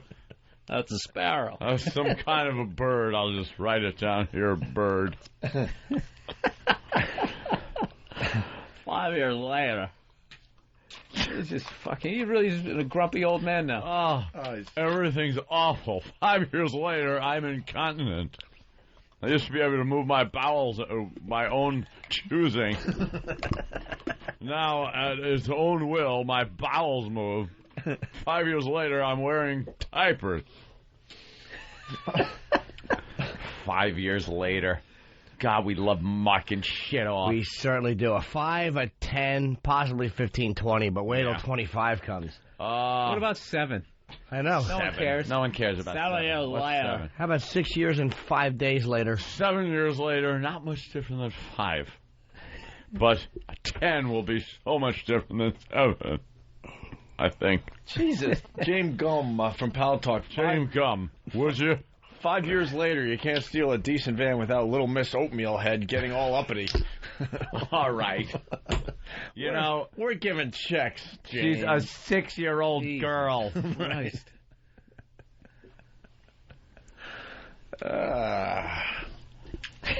Well, here's another tease. A little more Tom. No, this what ABC's doing. A day to honor nearly 3,000 lives lost. To question what has changed. As this morning, another message from Al-Qaeda. Does it contain a signal to attack again? Grand finale. Sorry. Was just watching CNN. The grand finale of, the buildings falling down. What a lovely thing to watch. They finally have a reason to play this again for us. So they basically... They've been dying to play this video. They showed the whole thing in real time? Yeah. Yeah, of course. Yeah, I would gather, sure. John Madden gonna, do a little telestrator? And here it was. Bam! That's where it fell. And they're putting the names of the dead on the bottom. There you go. I don't mind that as much because it's subtle. It's just a very soft flash. I don't mind that as much. It's just the fact that they're using the... Yeah, why would you want to watch those people die again? I don't get it. Yeah, list their names, have a nice tribute, but why, if someone gets shot in the fucking head, you don't would you be replaying the footage? On Ogrish. You know what? Why don't they play the tape that just recently came out of Osama bin Laden meeting a couple of the hijackers with some Arabic music playing in the background. That stupid Allahu Akbar, Allahu Akbar, Allahu Akbar, yuck, playing that in the background, and then showing the towers falling and them praising Allah and laughing and, however they have a good time, fucking each other in the ass, whatever they do. Oh, big pork dildos for all he is. Pork dildos! Pork? Why pork? Because they don't like pork. They don't dig on swine. Yeah, but there's other stuff they don't like. Be a charming ass pig like that. Why'd you go with the pork? Arnold from Green Acres. Let's play the reporter versus the cockroach again. Get a little funny. Actually, the Tom Brokaw stuff was very fun. The weatherman is attacked by a cockroach. Have you heard this? 5 years later, fag weatherman attacked by cockroaches in their own studios. 5 years. Yeah, this meteorologist, Justin Mosley, I don't know, from News 6 in Sarasota, Florida, freaks out like a little girl when a cockroach crawls across his foot during a weather report. Have you heard this yet? No. He was a little swishy weatherman. Little swishy. You heard a little swish? You could tell there's a little swish in his step. No swagger. And people might have said, you know, yeah, the weatherman's gay, and then like the old woman would go, I think they call him half a fag. Little half a fag. And then when the cockroach crawls, he goes complete fruit. Full-blown He fag. goes, every ounce of gayness in him comes out. The beard just falls to the ground. Right to the ground. What's the fruitiest fruit? What would you say is the fruitiest fruit? Probably a banana because of the shape. Yeah, the shape of a banana. A banana? Banana. You get away with eating a banana, though, if you break it apart. Fruitiest fruit. What is the fruitiest fruit? What's a kiwi?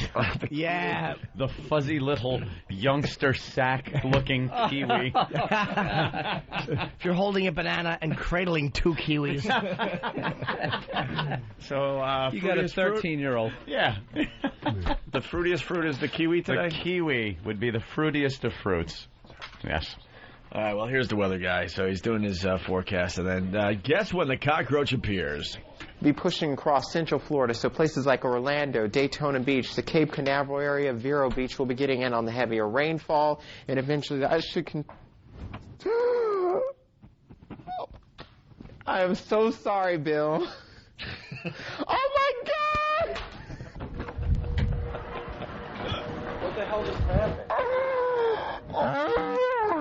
This is what just happened. That thing was crawling on my leg. Oh, my God. Wow. That's just part one. That sounds like a grizzly man. I know. Oh, my God. You'd think someone dropped a cunt in his lap. Wow. All right, you want part 2? Yeah. All right. I'm scared. Because it shows up again. He makes it sound like the doctor just gave him the results. Oh, God. If that... Oh, my God. Oh, my God. Oh, no. Right at the wall for me. Wow. Is that Richard Simmons? I know. He totally just gated up. Permission to come aboard. Candy striped shorts. 5 years later. Faggots doing the weather report. Oh, my God, there's a cockroach on my shoe. 5 years later. 5 years later. I got a load on my face. I'm just trying to have a latte and live my life. Let's go to Michael in Michigan. Michael. Yeah, the fruitiest fruit is the kumquat. Kumquat. Yeah, that's definitely the kumquat. Pretty sounding name. I got to give you that. But it's got yeah, twat see, in it, there too. you go. I don't even know what it is, but it certainly sounds fruity. Yeah. Ugh. Is this it? Do we have it? 1980 stand-up? I don't even know what it is. Oh, what is that? Well, Brother Joe did his Talibani girls. Talibani girls?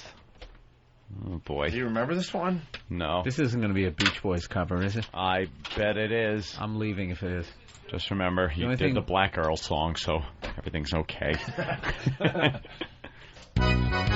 Oh, nice cheesy Casio.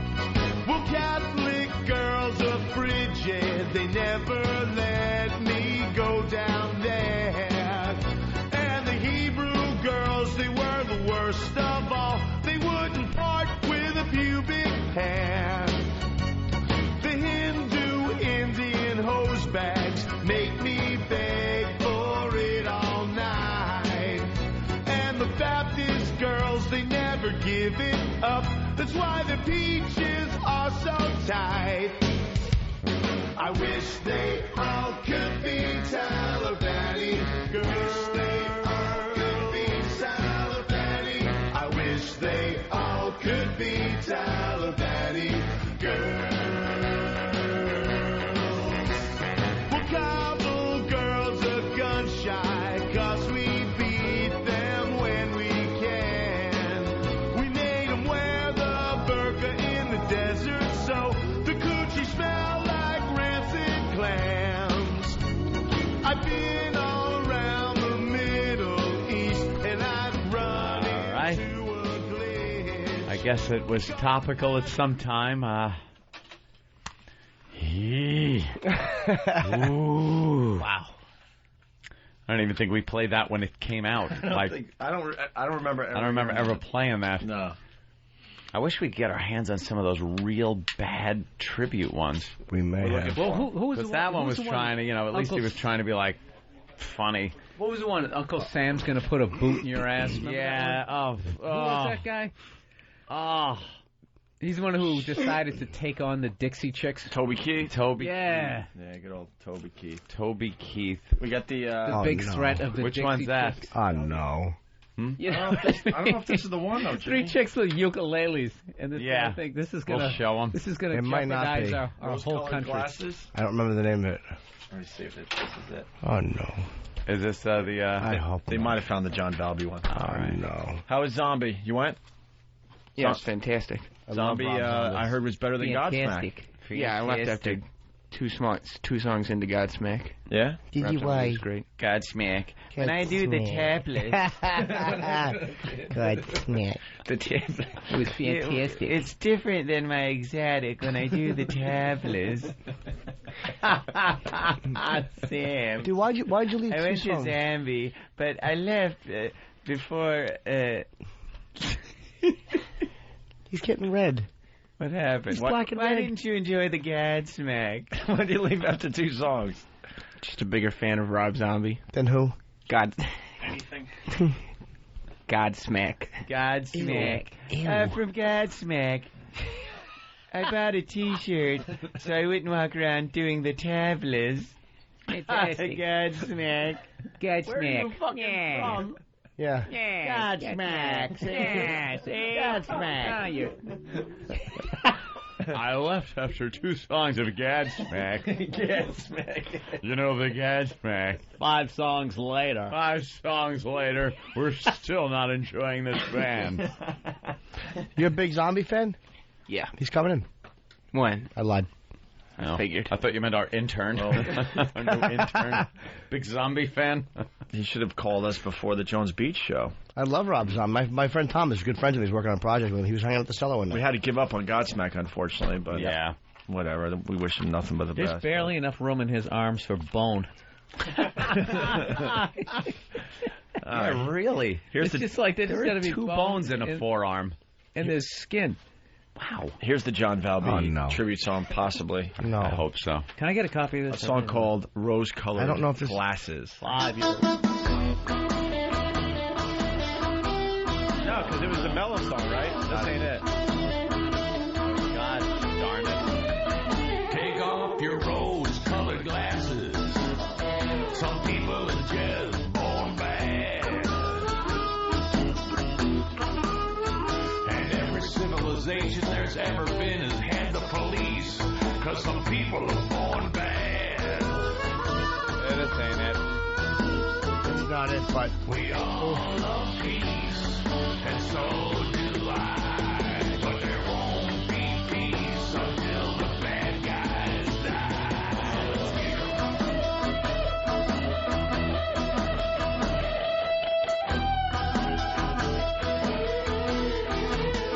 Take off your rose-colored glasses. It's time for you to wake up.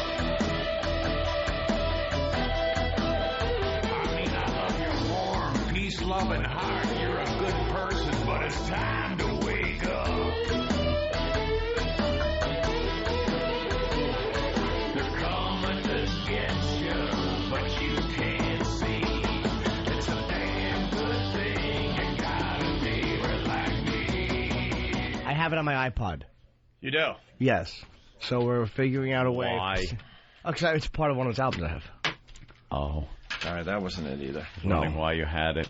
If you listened to it and went, yeah. I wish there was a way to hook an iPod up to this baby. Should be. We'd be cooking with grease. All right, we're going to go to break. Does he have it, Derek? Yeah. Has what? The one you requested. The John Valby? Yes. Derek is good. All right, let's hear it, Derek. Let's hear it. The afternoon of 9/11. Okay. Oh, yeah, This is Being it. a musician, All right, turn it down for I a had to second. do it. All right, hold Stop on, it for a hold on. second. Yes, Oh, my stop God. it. Oh, I forgot. yeah, Okay. this is- Cool. I let me strap in. This is just I like David had to- Letterman crying. It's I had to strap right in. up there with David Letterman crying. Or Jon Stewart. Jon Stewart. This is Not a the good serious John Valby. Oh my God. A little echo to his voice. He gives a little speech beforehand. No. Oh, no. I don't know if I can listen to this. You can and you will. No, I don't know if I You can. will. If you don't, I'll rub my cock on you. And even if you do, I will. Oh, jeepers. But the music is good. Shut up. It is not. I remember this now. Oh, this is so bad. Okay. Let me get This is kind of, it's not, but it does get you kind of motivated. Shut up. It does not. Oh, this is so bad. Ooh. Mondo Topless. Mondo Topless. Very nice. See the Buxotics. Fantastic women. Fantastic dances. No, fantastic. You've only dreamed about these kind of women till now. They're unbelievably real. Anthony, it's actually fantastic women. Fantastic. Well, I like to dance on the beach when I'm doing the topless. That makes me laugh so hard. The topless. I don't know where they got them broads. Fucking broads. All right, let's get John. On the morning of jeepers. Here we go. All right, hold on. If you're driving, pull over because you may just hit an abutment. What's the name of the song, by the way? First 9/11 tribute song. Kill Me 5 years later. Is that what it's called?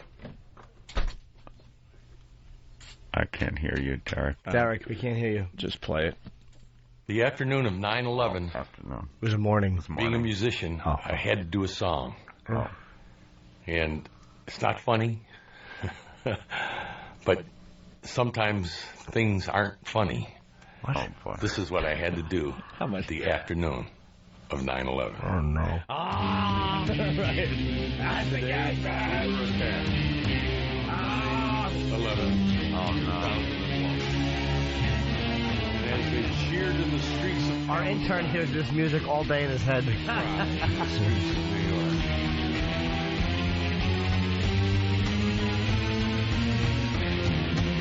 Oh, my God. What the hell is this? But today we stand as Americans, still proud, angry, but we will not give in. That's terrible. I'm sorry. Innocent people for our revenge. Yes, we will. We're America. We really believe in freedom. So wait. And justice is what's coming to you, Osama. Is it? All you Islamic jihad assholes. Game's on. 5 years later. We're gonna get you. We're gonna get you. Here it is. It's the bitches that'll get you. We're gonna get you. Does anybody remember last night? That's it? That's the whole song? Yeah, we're gonna get you. No, there's got to be more to it. That's it? No, why should there be more? He covered everything. There should be less of it. You would think when you headlined for all those years, you could afford a better keyboard sound or something? You always had that. Sound effects. A little better sound effects would have been nice. Wow. All right, what are we? He said assholes in a tribute song. I'm glad we didn't do anything really silly on 9/11 and the weeks after. I don't think we did. I think we pretty much voiced how angry we were at the whole thing. Mm-hmm. That's pretty much it. There wasn't any Jon Stewart going, and even though the towers are gone, out of my window I see a beautiful view of the Statue of Liberty. Do ya, John? Enjoy the lemonade you just made. Can I make a point about 9/11? Oh, please do. He said asshole. In a tribute song. 5 years later, the assholes are still running rampant. We have not caught Osama bin Laden. That kind of keeps with the theme. That other guy was going to put a boot in your ass. Oh, no. All right, can we go to a break with Please. another patriotic song? No. Yes, we have to. Which one? Wait a minute. Let's do.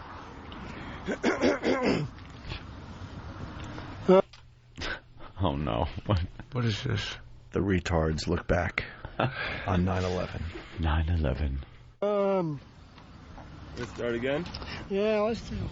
Okay, go ahead. God bless America, the land of all the more. Set aside her and guide her.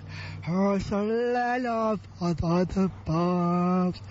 Set aside her and guide her. Her's the land of the sun. God bless America. Sounds Asian. My home, sweet home. How about God bless the womb so this doesn't happen? God bless America. My home, sweet home.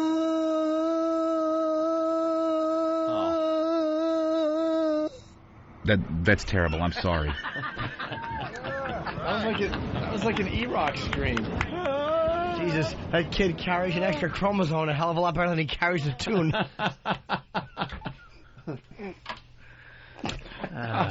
God. God almighty. God bless the morning after pill. The only thing with less range than his voice is his mental capacity. Wow.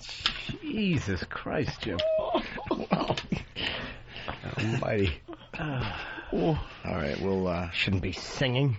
Should be putting shiny things in electrical outlets. God. Let's go to break with America. Fuck yeah. Oh, well, of course.